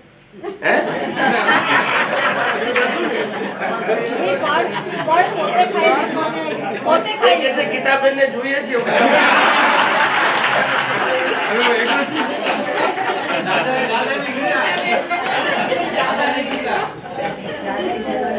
એટલે આ બનેલી સ્ટોરી આપણે કઈ બનાવી નથી. એટલે ભરથુ રાજાનો જે વૈરાગ્ય છે બહુ સમજવા. મારો કહેવાનો ખરેખર એમાં દુનિયા આવી છે. એમને પહેલા શૃંગાર શતક રચ્યું, પછી વૈરાગ્ય શતક. એટલે આવું છે.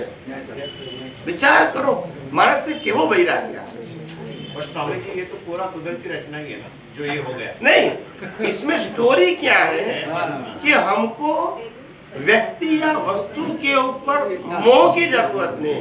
हिसाब जो है उसको संभाव्य निपटारा करो, इट इज करेक्ट. मोह करने की जरूरत नहीं, बस. और दुनिया ऐसे ही चलती रहेगी. તમને આજે જેના ઉપર પ્રેમ છે એને બીજાના ઉપર. હવે કરવાનું શું? એટલે એને લાગ્યું કે આ દુનિયા પોલમ પોલ છે, કેવી છે, એટલે વૈરાગ્ય આવ્યો. એમને એમ નથી આવ્યો. ક્યાં આવ્યો?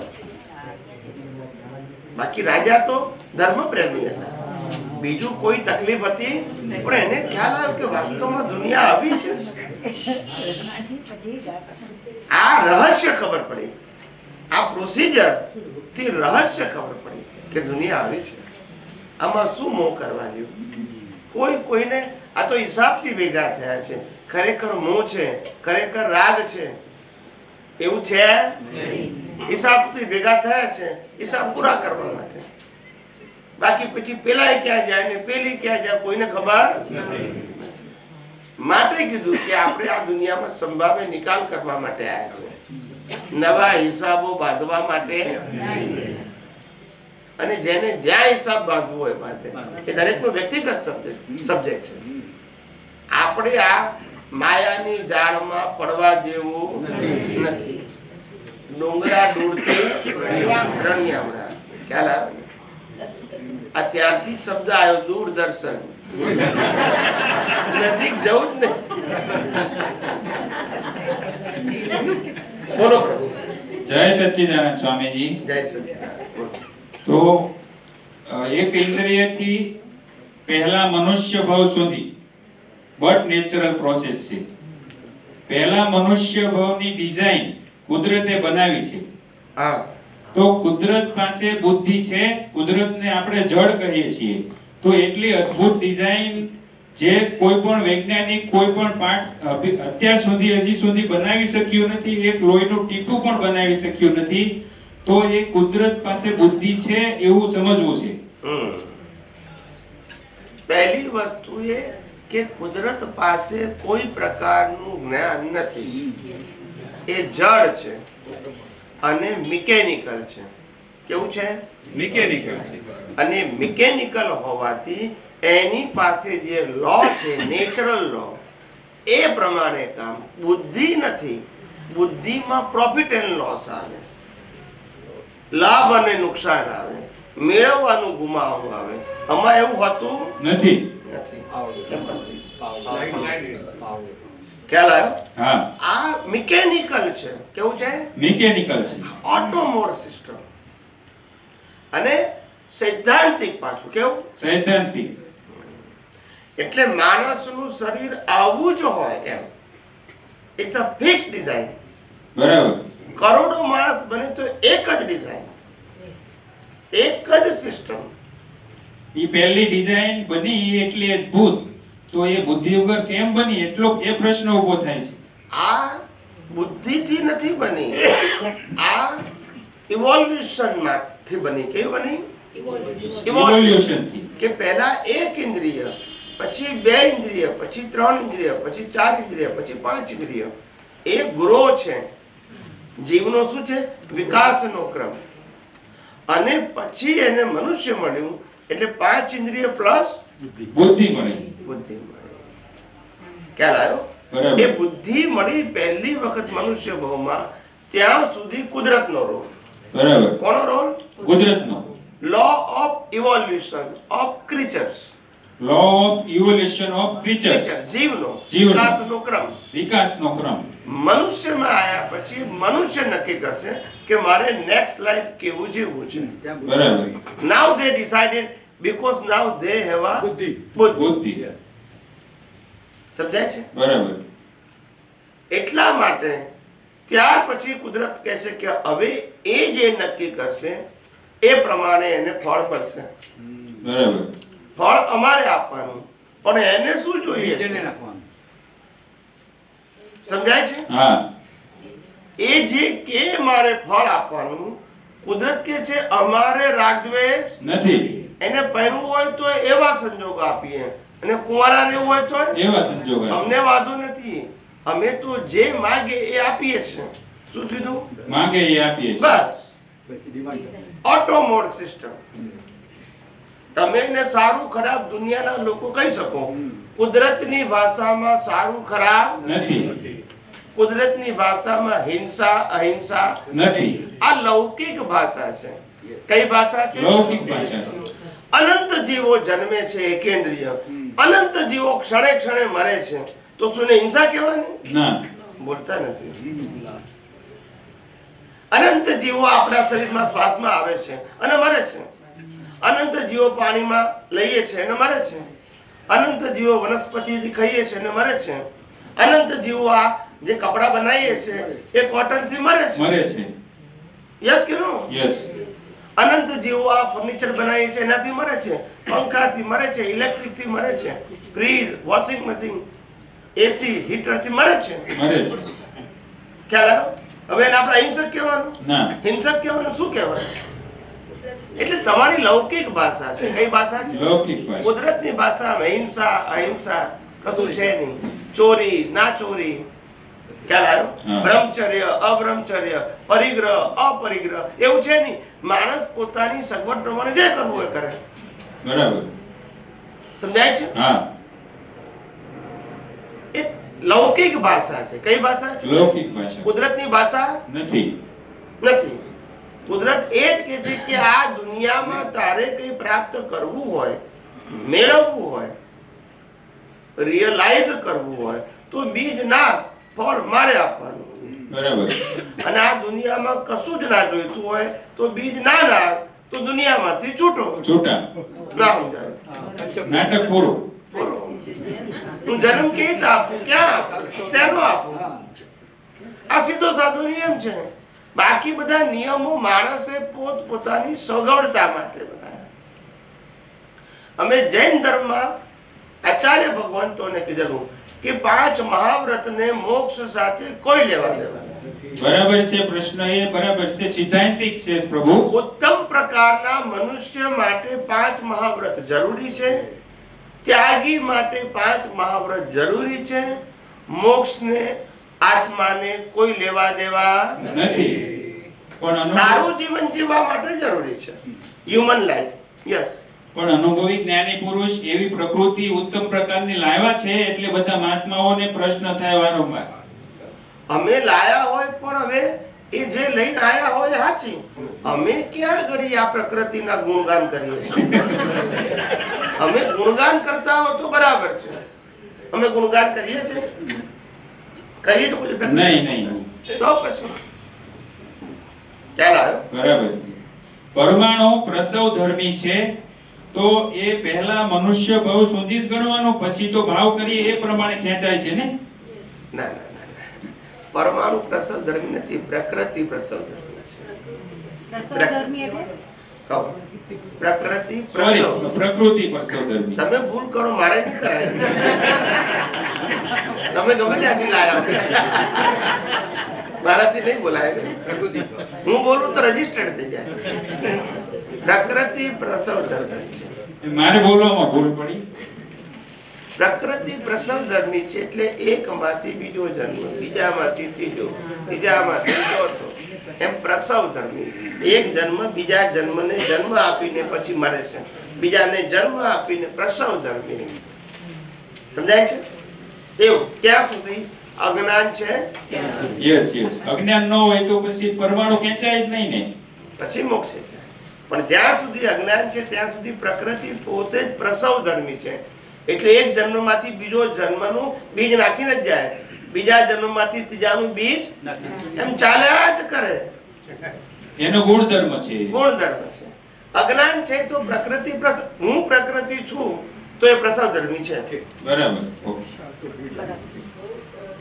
અનંત અવતાર થઈ જશે કારણ કે હું પ્રકૃતિ છું. તો પછી રાગ દ્વેષ છે, કર્તાપણું, માલિકીપણું, ભોગતાપણું છે, તો કર્મ છે અને કર્મના ફળ પણ છે.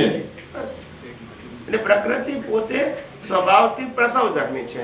પણ પ્રકૃતિનો મતલબ હું પ્રકૃતિ છું એવું માનવા વાળો પ્રસવ ધર્મી છે. બરાબર. સ્થૂળ પ્રકૃતિ નહીં. Live ego. હું પ્રકૃતિ છું, ચલાવનારો છું, માલિક છું એવું માનવા વાળો. પ્રકૃતિ પોતે તો કર્મવાદી હકે નહીં. સમજાય છે? એવી એટલે પ્રકૃતિ પ્રસવ ધર્મી આ રીતે છે.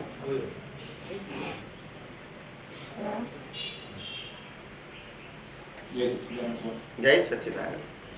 સ્વામીજી, હું હિતેશ છું એ મિથ્યા જ્ઞાનની સામે સમ્યક જ્ઞાનની દ્રષ્ટિ છે, અને હું કરું છું એ મિથ્યા દર્શનની સામે સમ્યક દર્શનની દ્રષ્ટિ મળી.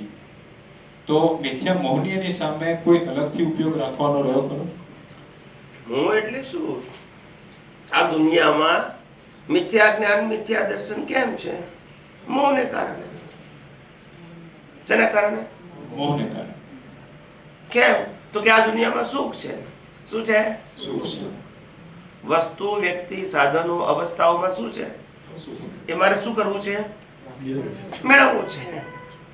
ખ્યાલ આવ્યો? એ મોહનીય કર્મ. અને સુખ એ મારા આત્માનો જ સ્વભાવ છે. એ મેળવવાની વસ્તુ નથી, અનુભવવાની વસ્તુ છે. તો નિર્મોહી. સમજાયું? સુખ એ મારા આત્માનો સ્વભાવ છે, પ્રાપ્તિ નથી. એ મેળવવાનું નથી, રિયલાઇઝ કરવાનું છે. તો પછી નિર્મોહી છું. પહેલા મેળવવાનું હતું એટલે મોહ હતો. વસ્તુમાંથી, વ્યક્તિમાંથી, સાધનમાંથી, સંજોગોમાંથી સુખ મળશે એવી માન્યતા હતી, માટે મોહી હતો. અને મોહને કારણે આ કર્તા ભાવ, માલિકી ભાવથી કર્મ વાંચતો હતો. હું પુણ્ય પણ વાંચતો હતો એના માટે કે મને ગમતું મળે.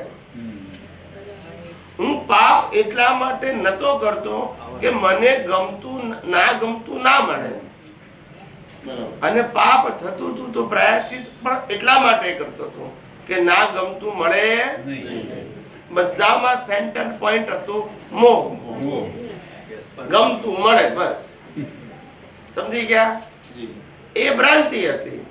શું હતી? કારણ કે કુદરતનો કાનૂન છે કે આ દુનિયામાં સુખ અને દુઃખ જેવી વસ્તુ કુદરત કહે છે મેં મૂકી. સુખ દુઃખ તમારી કલ્પના છે. શું છે? સુખ દુઃખ તમારી કલ્પના છે. સુખ દુઃખ હકીકત. તમે માનો તો સુખ છે, ના માનો તો દુઃખ છે. પણ છે નહીં કશું.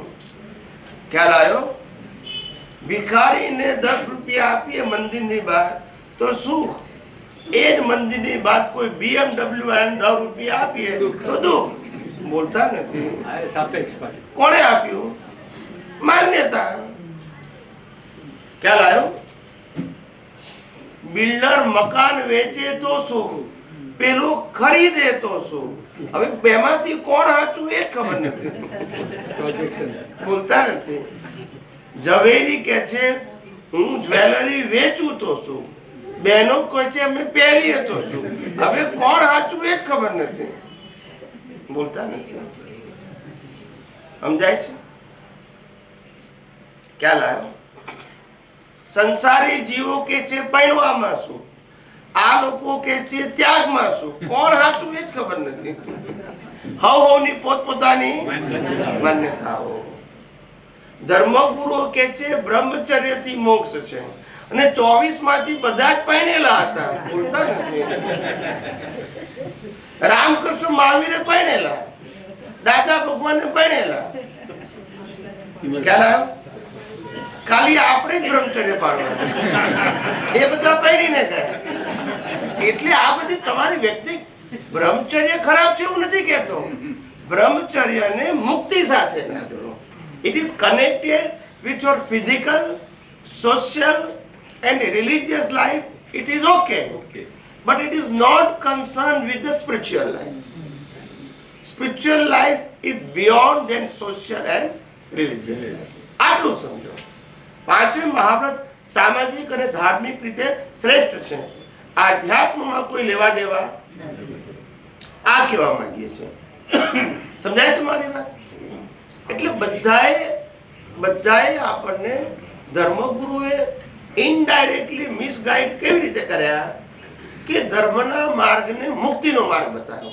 ધર્મના માર્ગને ધર્મનો માર્ગ બતાવ્યો હોય અને મુક્તિનો માર્ગ જુદો છે આટલું પણ કીધું હોય તો ઘણું સારું હતું. તો આપણે ખોળ પણ ધર્મના માર્ગને જ મુક્તિનો માર્ગ બતાવી દીધો. એટલે બધાને ખોળવાના બારણા શું થઈ ગયા?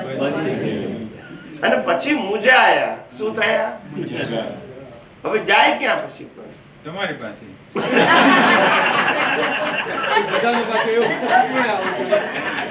બધાને ભેગા ના થઈએ, બધા સાથે અમારો હિસાબ ના હોય.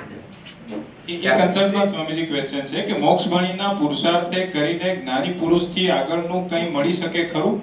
અમને એવું સમજાય કે જ્ઞાની પુરુષ મળે, મોક્ષ માટેનો એક્ઝેક્ટ રસ્તો પુરુષાર્થ મળે અને પછી એ પુરુષાર્થ સ્વ મેળે કરવાનો રહે.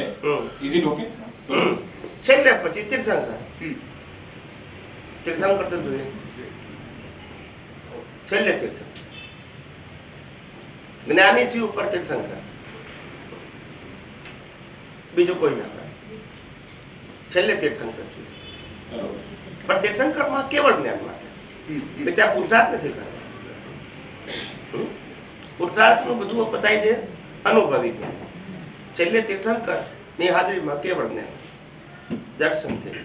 કારણ કે because you are qualified now, it is not only darshan, but your jnana and darshan is capable to see the status of તીર્થંકર જ્ઞાન દર્શન. તેથી તમને કેવળ જ્ઞાન આંખોથી દેખાતું નથી. એ તમારી દશા છે, એ પેલી દશાને ઓળખે છે, પછી કેવળ જ્ઞાન થાય છે. એ કે ઇન્દ્રિય જ્ઞાનનો પ્રશ્ન કે ફિઝિકલ ક્રિયાનો પ્રશ્ન નથી. આ સમજવાનું. એટલે મેં કીધું ખાલી મહાવિદ્ય ક્ષેત્રમાં જવું, ખાલી તીર્થંકરના દર્શન કરવા, એનાથી કોઈનો મોક્ષ ના થાય. આપણે તીર્થંકરોની સભાઓમાં બેહીને આવ્યા છે તો એવા ને એવા છે. માટે ભ્રાંતિમાં ના રહેશો. આપણે ક્વોલિફાઈડ હશે અને તીર્થંકરના દર્શન થાય તો કેવળ જ્ઞાન. માત્ર દર્શન કરવાથી નહીં, નહીતર મહાવીરના વાઇફ અહીંયા ના હોય. ખ્યાલ આવ્યો? એટલે લોકોએ ચમત્કારની ભાષામાં લઈ ગયા. શું લઈ ગયા? ચમત્કાર. ચામડાને આંખ્યોથી ના ઓળખાય, ના ઓળખાય. જ્ઞાન દર્શન. બોલો બોલો, હોય તો બોલો, પ્રશ્ન લેવાનો. ભૂતકાળને માટે વ્યવસ્થિત છે, વર્તમાન અને ભવિષ્યને માટે વ્યવસ્થિત નથી. આવું એક સૂત્ર છે. તો એવું સમજાય કે આપણે જે રીતે ફ્લેશબેકમાં જવાની ના પાડીએ છીએ કે આપણું જે વિજ્ઞાન દ્રષ્ટિ મળી છે એનો ઉપયોગ આપણે વર્તમાનમાં કરવાનો છે. એટલે ભૂતકાળ તો એની મેળે જતું રહ્યું, વર્તમાનમાં એની વાત કરીએ છીએ. આ પણ ભૂતકાળ વ્યવસ્થિત છે તો પછી ભૂતકાળમાં જવાનું કેમ? ના, ભૂતકાળમાં જવાનું જ નથી. ના, પણ જવાનું અમે સાંભળ્યું છે ને, જવાનું કીધેલું. હા, એ તો જો આ કબૂલ કરો ને પેલા, પછી આગળ જઈએ. હવે સુધારો કર્યો, બરાબર છે. પેલા કબૂલ કરો કે હા પેલા હતું, આ હવે આપણું કરેક્શન થઈ ગયું, હવે જવાનું નથી, હવે આગળ બોલો. પ્રશ્ન સ્વામી ભવિષ્યને માટે હું સમજી ગયો, પણ પેલા કહો કે આ પેલા કરેક્શન થયું પછી થયું, વિજ્ઞાન મળ્યા પછી.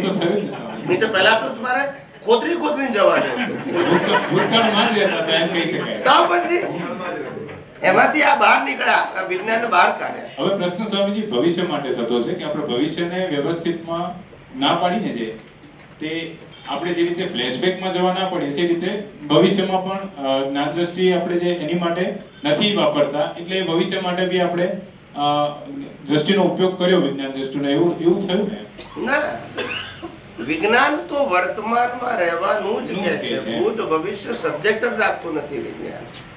ભૂતકાળ ગૌણ અને ભવિષ્યકાળ કુદરતના હાથમાં છે. વર્તમાનમાં રહો, વર્તમાનની આકારે હકીકત છે. ભવિષ્ય અત્યારે હકીકત, આજનો શ્વાસ, આજનું આયુષ્ય આજના માટે છે કે આવતીકાલ માટે? તો પછી શું કામ ભવિષ્યની ચિંતા કરો છો? ગઈકાલ માટે પણ નથી ને આવતીકાલ માટે. આજનો શ્વાસ આજના માટે છે કે આજે શું થઈ રહ્યું છે એ આજનો હિસાબ છે. યસ કે નો? એટલે જ્ઞાની ભગવાન તો એક જ વાક્ય બોલે, વર્તમાનમાં વર્તે સદા શું. કાલે શું થશે કોને ખબર છે? જન્મથી લઈને મોત સુધીની દરેક એ છે એમાં આપણે બધું કુદરતી રચના જ છે. જન્મથી મોત સુધી બધું. ક્યારેક ભૂત ભવિષ્ય કે વર્તમાનમાં ત્રણમાંથી કોઈ જગ્યાએ કર્તા ભાવથી કશું કરવાનું નથી. કર્તા ભાવથી, ભોગતા ભાવથી, માલિકી ભાવથી કશું વિચારવાનું નથી. દેહાધ્યાસથી કશું વિચારવાનું નથી. પણ જે વર્તમાનમાં ચાલી રહ્યું છે એને કુદરતી રચના જોવું અને શુદ્ધાત્મા પદમાં રહેવું, આટલો જ પુરુષાર્થ છે. એટલે દ્રષ્ટિમાં એ જ ક્લિયરન્સ એ જોઈતું હતું કે જે રીતે આપણે જ્યારે જન્મથી મોત સુધીનું બધું કુદરતી રચના તરીકે એક વિઝન આપણને મળ્યું, ત્યારે એડવાન્સમાં ઘણી વખત એ દ્રષ્ટિ ગોઠવણી થઈ જાય કે જે કુદરતી રચનામાં હશે તે થશે, પણ એ ત્યાં પણ ભૂલ થાય છે એવું લાગે છે, કેમ કે જે આ કુદરતી રચનાવાળો જે જ્ઞાન દ્રષ્ટિનો ઉપયોગ આપે એ વર્તમાનને લાગે છે, પણ જ્યારે આપણે એડવાન્સમાં આ રીતનું થઈ જાય ત્યારે ત્યાં આગળ જે રીતે ફ્લેશબેકમાં મારે નથી જવાનું એ રીતે ભવિષ્યમાં પણ મારે નથી જવાનું, એવું જ થયું. બરોબર છું? સમજાવો તમારી સમજણમાં ભૂલ છે.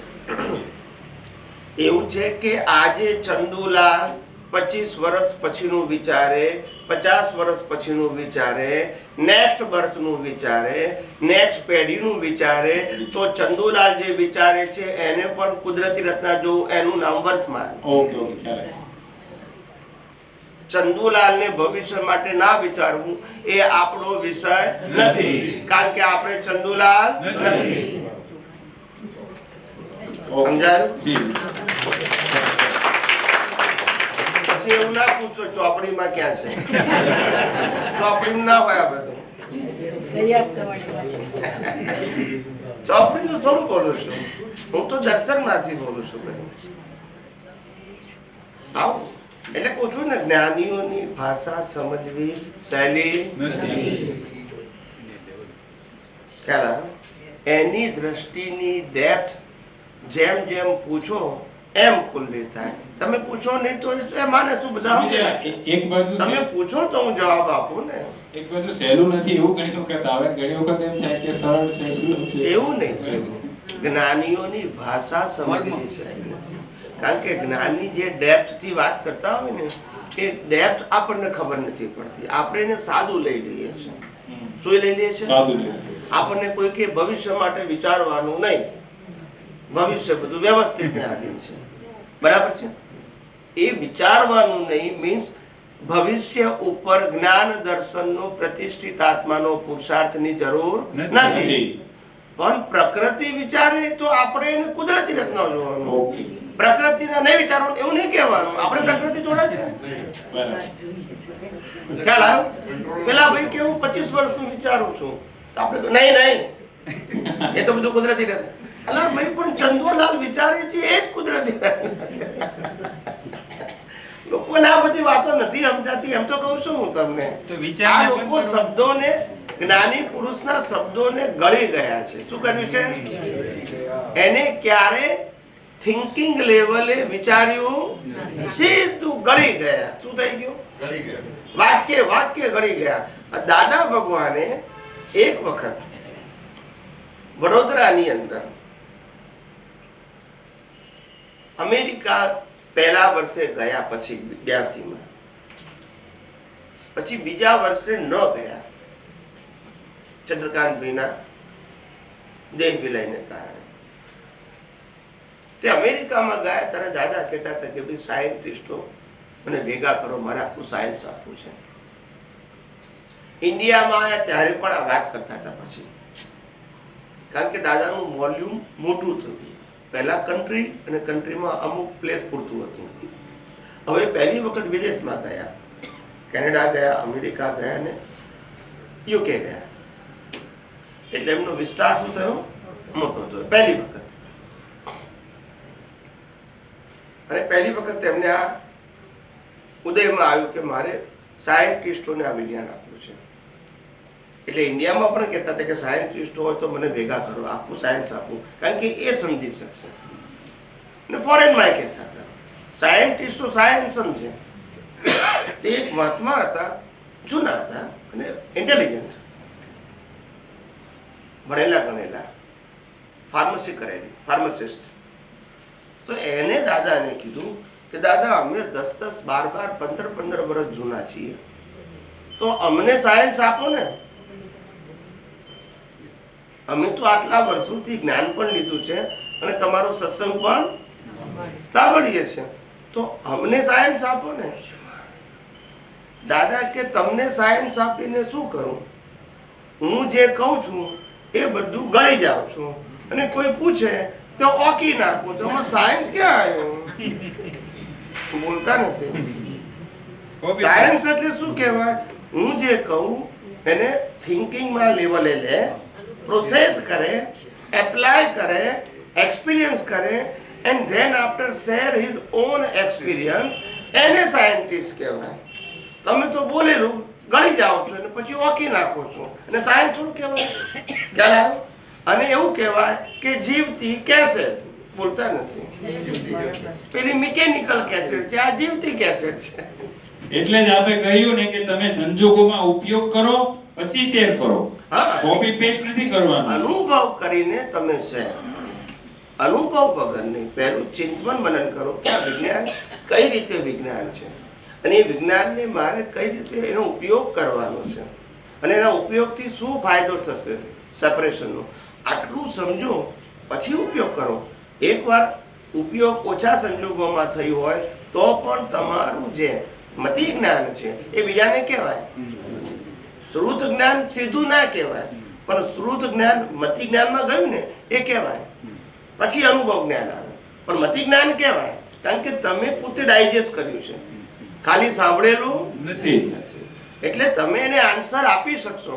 તમે એને ડાયજેસ્ટ કર્યું છે સમજણના લેવલે, માટે અનુભવના લેવલે ભલે ધીમે ધીમે થાય, ચોગરદમથી સમજવા માટે, પણ તમે સમજ્યા તો છો જ ને, તમે તમારી રીતે સમજેલા છો. સૈદ્ધાંતિક સમજ છે એને આપણે શેર કરી શકીએ. બસ ખ્યાલ આવ્યો?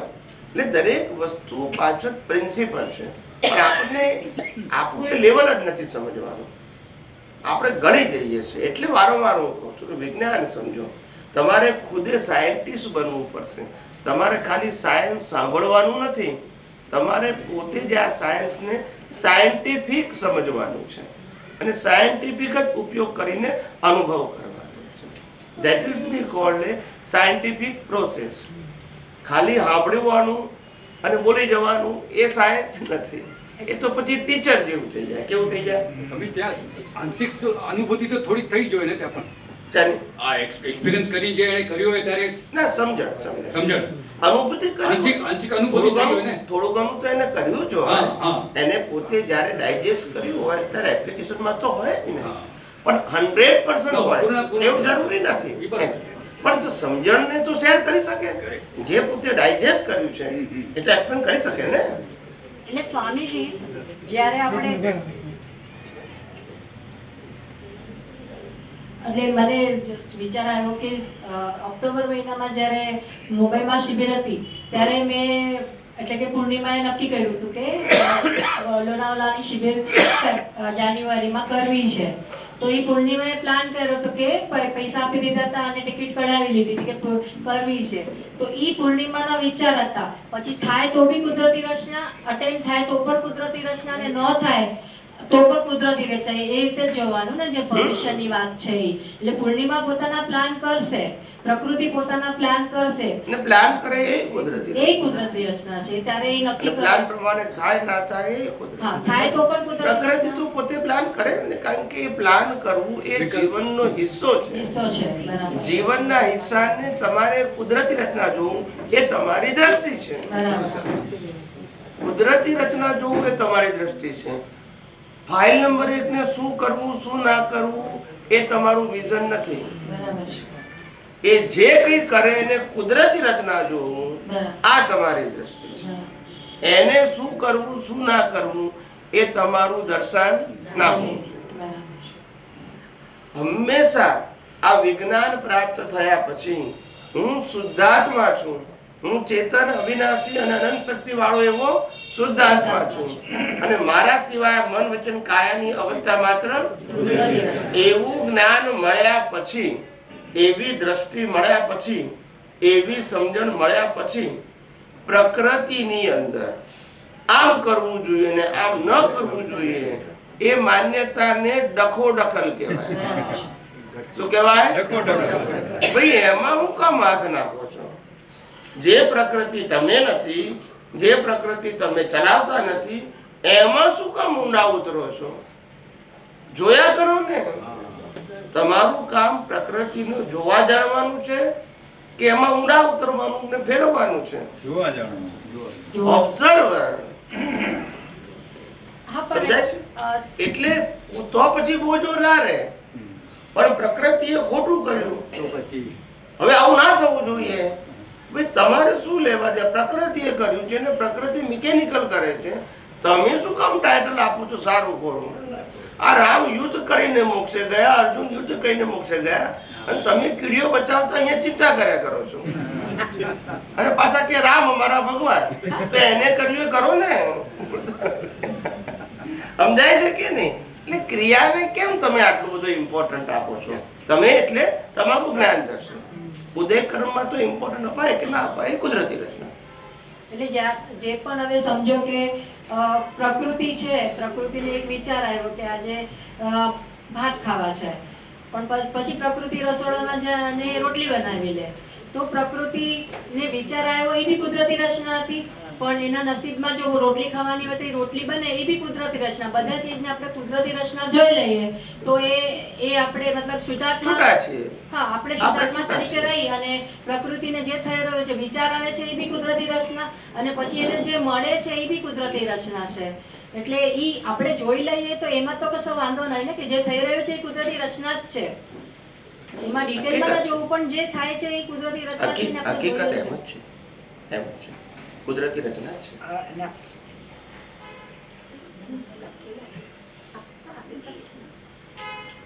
શું થયું? ક્વેશ્ચન મૂક્યા છે એવું કહે છે. ઓકે, હા.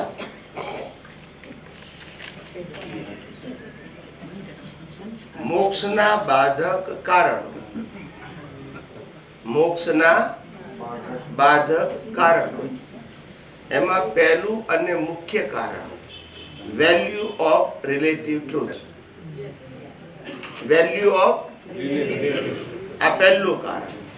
રિલેટિવ સત્યની વેલ્યુ એ મોક્ષનું પહેલું બાધક કારણ. મોક્ષે જવું હોય તો આપણા વિઝનમાં સનાતન સત્ય હોવું જોઈએ.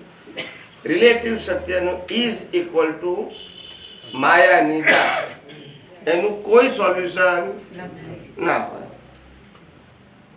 સમજાય છે? એનું કોઈ સોલ્યુશન સમજાય છે? રામને કેમ વનવાસ જવું પડ્યું એનું સોલ્યુશન ના માંગવાનું હોય. એ વનવાસ જવું પડ્યું એને ખાલી કુદરતી રીતના જોવાની હોય. કઈ કઈની ભૂલને આની ભૂલને જોવાનું ના હોય. કુદરતી સીતા કેમ ઉપાડી ગયા, કુદરતી સોલ્યુશન નહીં ખોલવાનું. સમજાય છે? વેલ્યુ ઓફ રિલેટિવ ટ્રુથ એ મોક્ષના બાધકનું મુખ્ય કારણ. ખ્યાલ આવ્યો? અને એમાં કરતાપણું, ભોગતાપણું, માલિકી, ફોર્મેટ બધું આવી ગયું. બધું રિલેટિવ સત્ય બધું આવી ગયું. એવરીથિંગ રિલેટિવ સત્ય હોવું એ બાધક નથી. રિલેટિવ સત્યને બિલીવ કરવું એ બાધક છે. શું કીધું? હોવું તે નહીં, રિલેટિવ સત્યને બિલીવ કરવું. કારણ કે રિલેટિવ સત્ય બધું કુદરતનું છે, આપણું. પછી આપણે એમાં ઊંડા ઉતરીને માનવું ના માનવું, મારું તારું, પ્રશ્ન ક્યાં છે? પ્રકૃતિને ગમતું ના ગમતું હોય પણ તે પ્રકૃતિને છે ને, આપણે પ્રકૃતિ પણ નથી. એટલે ઓલ કાઇન્ડ ઓફ રિલેટિવ ટ્રુથની વેલ્યુ ઇન અવર વિઝન એ મોટામાં મોટું બાધક કારણ. એના નીચે ઘણું બધું આવી ગયું, એવરીથિંગ આવી ગયું. સમજો જેટલું તમને સમજાય એટલું. પ્રશ્ન નંબર 2, ગર્ભ રસનું શું કરવાનું? શિયાળામાં પીવાનું.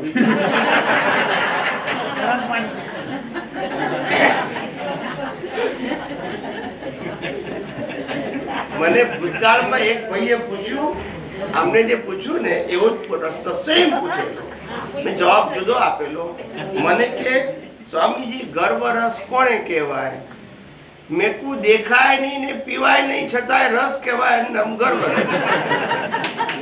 દેખાય નહીં, પીવાય નહીં છતાંય કહેવાય, નામ ગર્ભ રસ. દેખાય નહીં અને પીવાય ગર્ભ રસ એટલે બીજું કશું નથી. મન વચન કાયની કોઈ અવસ્થાની અંદર પોતે કરતા થઈ જાય, પોતે માલિક થઈ જાય. ચાલે ગયો એનો ગર્ભ રસ. કરતા પણ માલિકી પણ દ્રષ્ટિમાં હોવું ના જોઈએ. બસ એ ગર્ભ રસ કહેવાય. પ્રકૃતિને ભલે હોય, આપણા જ્ઞાન દર્શનમાં પ્રકૃતિને તો ગર્ભ રસ હોય. ખ્યાલ આવ્યો કે નહીં? તમે જો જમવા બેઠા હોય ને આપણે, અને 5-6 બહેનોએ રસોઈ બનાવી હોય ને, ખબર છે? આ બધું અમારું ઓબ્ઝર્વેશન છે. અમે જમવા બેઠા હોય ને 5-6 બહેનોએ અલગ અલગ પ્રકારની રસોઈ બનાવી હોય, પછી પીરસવા આવીએ ને આવે ને ત્યારે એને બનાવ્યું એનું પૂછે આ કેવું લાગ્યું, બીજું કઈ પૂછે એ ગર્વ રસ કહેવાય. પ્રકૃતિ મારી વસ્તુ કેવી લાગી એવું ના કે, પણ આ વસ્તુ કેવી લાગી આપણે કે બહુ સરસ એમ, ઓ મેં બનાવી આ ગર્વ રસ. પણ આ કુદરતી રચના જોવા, આ ડિસ્ચાર્જ છે. આપણે શું જોવાનું? કુદરતી. આ તો ગર્વ રસનો દાખલો આપ્યો છે. સમજાય છે કે નહીં? એવી રીતે અમારા એક મહાત્મા હતા, તો એને ફોન કર્યો હતો કે ભાઈ તમારે ટિકિટ લેવાની છે. શું કીધું? અહીંથી અહીંયા જવાની. એટલે મહાત્માએ તો અમે ગયા એ પેલા ટિકિટ પેલા વોટ્સઅપ ઉપર મોકલી આપી, પણ એ ટિકિટ લીધેલી બીજા મહાત્માએ. હવે અમને તો ખબર નહીં.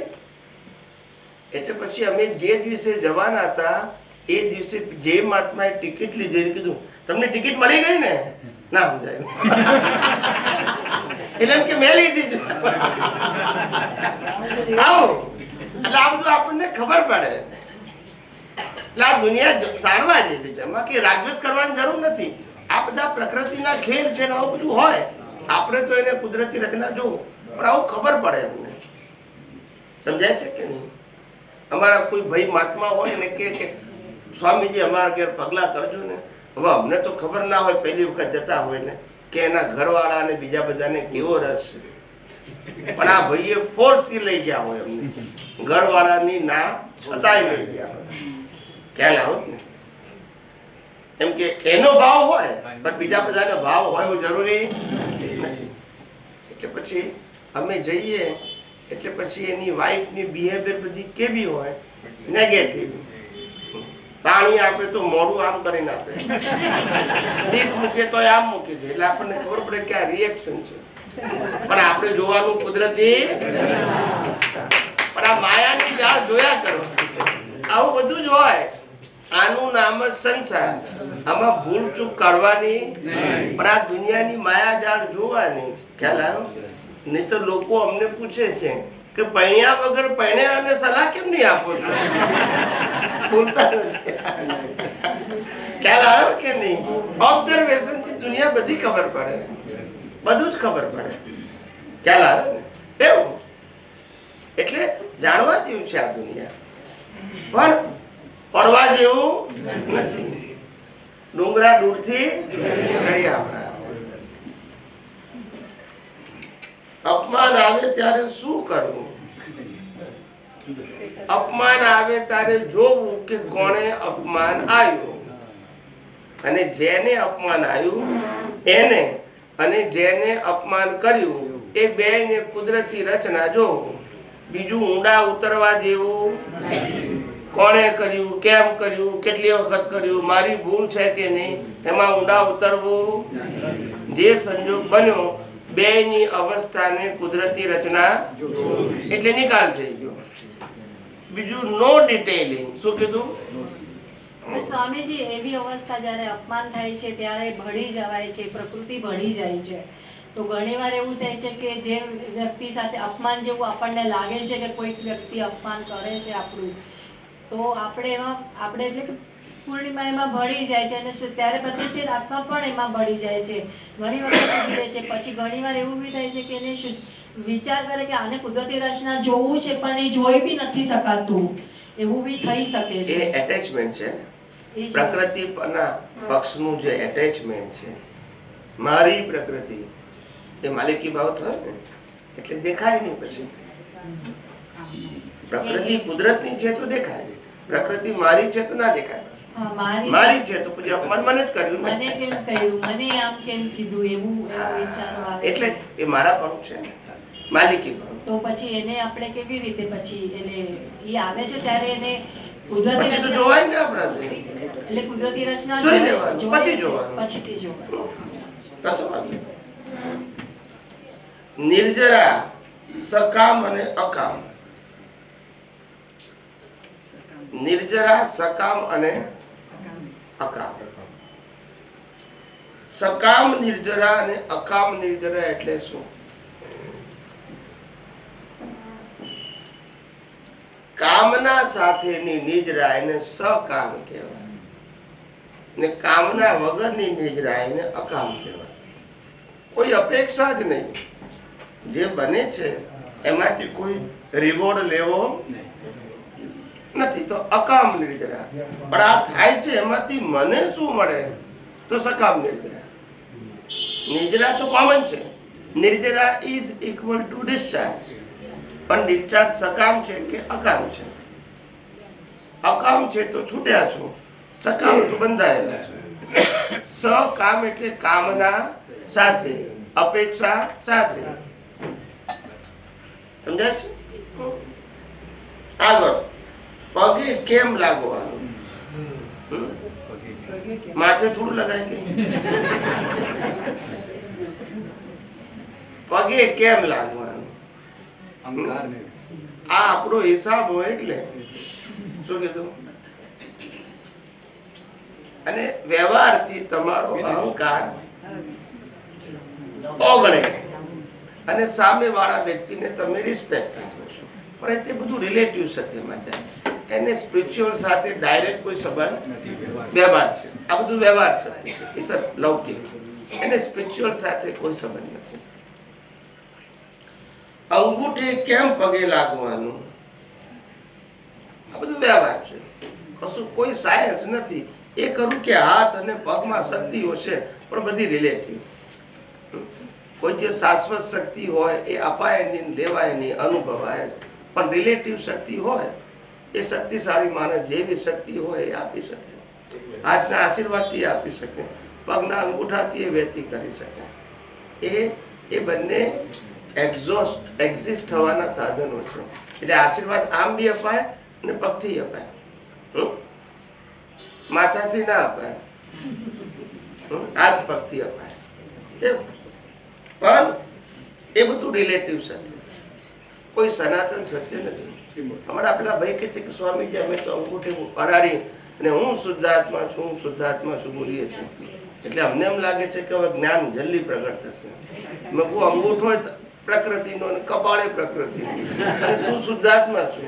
તારું અંગૂઠો નથી, કપાળે નથી, શરીરે નથી, પણ તારી બિલીફ મજબૂત થાય છે કે હું બસ. બીજા કોઈના શરણે જવું એના કરતા પોતે પોતાના શરણે આવે છે અને બિલીફ પેલી હું શુદ્ધાત્મા છું એ મજબૂત થાય છે. એટલે આ એક પ્રયોગ છે. શું છે આ ક્રિયા? એક પ્રયોગ છે. એ પ્રયોગથી તમારી જે બિલીફ છે હું શુદ્ધાત્મા છું એ મજબૂત થાય. કોઈ ચમત્કાર નથી થતો. એને આત્માને શું લેવા દેવા? આત્માને કોઈ શક્તિની જરૂર છે? પણ તમારી બિલીફ મજબૂત થાય એનો પ્રયોગ. પેલા જ્ઞાનીને અંગૂઠે કરતો તો હવે તમારા અંગૂઠે કરતો. મૂળ તમારી જે હું શુદ્ધાત્માની રાઈટ બિલીફને શું કરવી? મજબૂત કરવી. એના માટેનું ઇન્સ્ટ્રુમેન્ટ છે.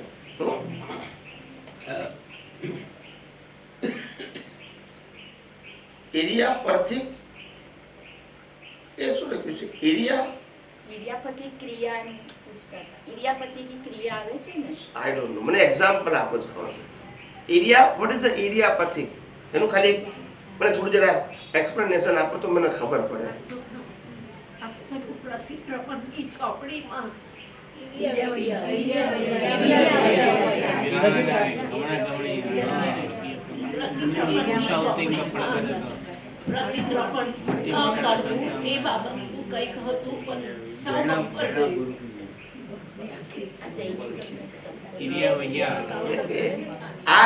આ શબ્દો એક પ્રકારની જે શરીર ક્રિયા કરે છે એ ક્રિયા તમે જાગૃતિપૂર્વક નથી કરી એના માટેનો આ શબ્દ છે.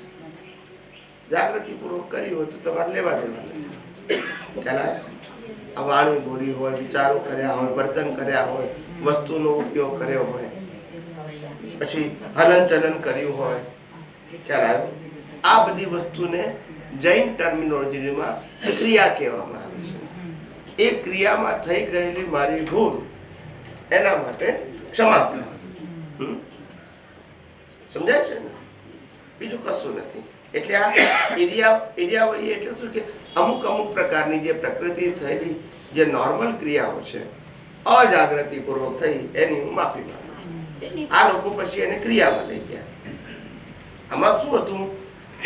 ચોરી થઈ, દાન આપ્યું, આ બધી ક્રિયાઓ છે. શું છે?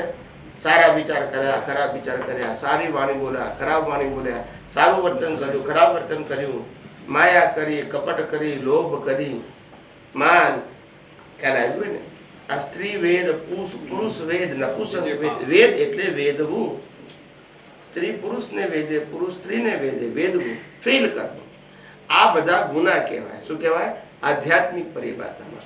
આ બધું મારાથી થઈ ગયું છે, એની હું માફી માંગુ. હવે ખરેખર ક્રિયાની વાત નથી. આ પ્રકૃતિએ કર્યું એ વખતે મને પ્રકૃતિ કુદરતી રચના ન દેખાય એ મારી ભૂલ. ક્રિયા ભૂલ. ખરેખર આ જાગૃતિનો પ્રશ્ન છે. આવું થયું એ વખતે મને પ્રકૃતિ કુદરતી રચના ન દેખાય એ મારી ભૂલ છે. અને આ લઈ ગયા છે માં ક્રિયામાં. એટલે વિજ્ઞાન ના સમજાયું. સમજાયું હતું? આ જ 18 પાપક સ્થાનકોમાં આ જ હતું. 18 પાપક સ્થાનકો પ્રકૃતિથી થઈ ગયા છે, પણ એ વખતે હું છૂટો ના રહ્યો, મેં કુદરતી રચના ન જોઈ એ ભૂલ. આવા પ્રકારની અવસ્થાઓ. આવું કહેવા મતલબ એમાં ઇન્ડિવિડ્યુઅલ પ્રતિક્રમણ કરવાનો પ્રશ્ન હતો નહીં, પણ આવા કેટેગરીની જે ભૂલો મારાથી થઈ ગઈ છે એની હું ગ્રોસ માફી માંગુ છું. પણ કઈ ભૂલ? કુદરતી રચના ન જોયું તે, મેં કર્યું તે નહીં, એની જગ્યાએ ક્રિયામાં કહ્યું આખું. બસ આ ભૂલ થઈ ગઈ. સંભાવે નિકાલ કેવી રીતે કરવો? કુદરતી રચના જુઓ એ સંભાવે નિકાલ. બીજું કયું નિકાલ? નિકાલ તો કુદરત કરવાની છે. એમાં તમને સંભાવ રહે અને જે નિકાલ થાય એ કુદરતી. મારામારી કરતા હો પણ તોય તમને કુદરતી રચના દેખાય તો સંભાવ છે. અને દાન આપું છું પણ મેં આપ્યું તો સંભાવ નથી. સંભાવ એ સેપરેશન માટે છે. શેના માટે છે? સેપરેશન રહ્યું તો સંભાવ છે, અને ભળી ગયા તો વિસંભાવ. પછી એ પુણ્ય રૂપે પણ હોય અને પાપ રૂપે પણ. એક અવતારી કોને કહેવાય? એકાવતારી. એકાવતારી એટલે કે નેક્સ્ટ બર્થમાં મોક્ષે જવાના, નેક્સ્ટ મનુષ્ય ભાવમાં મોક્ષે જાય એને એકાવતારી કહેવાય. પણ એ ક્યારે પોસિબલ બને? કેવળ દર્શન થયા પછી. પહેલા સમજાય છે? કેવળ દર્શન થઈ ગયું તો પછી એક જ મનુષ્ય ભાવ બાકી રહ્યો. મનુષ્ય સિવાયના ભલે ભાવ હોય તો પૂરા કરવા પડે, પણ મનુષ્યના અવતારને અવતાર કહેવામાં આવે છે. પેલાને માત્ર સફરિંગ કહેવામાં આવે છે. આ મનુષ્ય ભાવ જ એવો છે, એમાં સર્જન વિસર્જન બે છે. પેલામાં સર્જન એટલે ભાવને કાઉન્ટ નહીં કરવાનો. ખ્યાલ આવ્યો? જ્યાં ફ્રીડમ છે એ જ ભાવને કાઉન્ટ થાય. જે મિકેનિકલ ભાવ છે, મનુષ્ય ભાવ સિવાય પશુ યોનિનો ભાવ, નરગતિ, દેવગતિ, એને કાઉન્ટ નથી કરતા. કેમ? કારણ કે મિકેનિકલ છે, એમાં પુરુષાર્થ કાઉન્ટ મનુષ્ય ભાવ થાય છે. એટલે આ દ્રષ્ટિ પ્રાપ્ત થયા પછી, કેવળ દર્શન થયા પછી એક નેક્સ્ટ ભાવમાં, નેક્સ્ટ મનુષ્ય ભાવમાં મોક્ષે જવું એને એક અવતારી કહેવાય. વચ્ચે બીજા 5 ભાવ હોય એને કાઉન્ટ કરાતા સફરિંગના છે, પુરુષાર્થના નથી. હા બસ, એટલે આ પતી ગયું. હા ચલો પ્રાર્થના કરી દઈશું.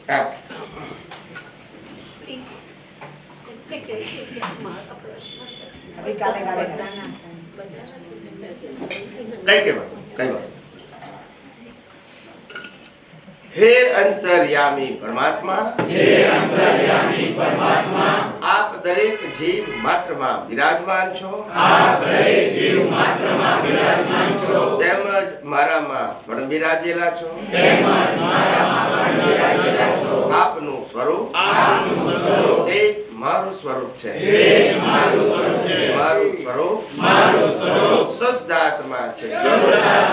હે શુદ્ધાત્મા ભગવાન, હું આપને અભેદ ભાવે અત્યંત ભક્તિપૂર્વક નમસ્કાર કરું છું. અજ્ઞાનતાએ કરીને, અજાગૃતિએ કરીને, મિથ્યા જ્ઞાન મિથ્યા દર્શન સંબંધી દ્રષ્ટિથી જે કંઈ પણ દોષો થયા છે અને થાય છે તે સર્વ દોષોને આપની સમક્ષ જાહેર કરું છું તેનો હૃદયપૂર્વક ખૂબ પસ્તાવો કરું છું અને આપની પાસે ક્ષમા પ્રાર્થું છું. હે પ્રભુ, મને ક્ષમા કરો, ક્ષમા કરો, ક્ષમા કરો. અને ફરી ફરી આવા દ્રષ્ટિ સંબંધી દોષો ક્યારે પણ ન કરું એવી આપ મને શક્તિ આપો. હે શુદ્ધાત્મા ભગવાન, આપ એવી કૃપા કરો કે અમને ભેદભાવ છૂટી જાય અને અભેદ સ્વરૂપ પ્રાપ્ત થાય. અમે તમારામાં અભેદ સ્વરૂપે તન્મયાકાર રહીએ.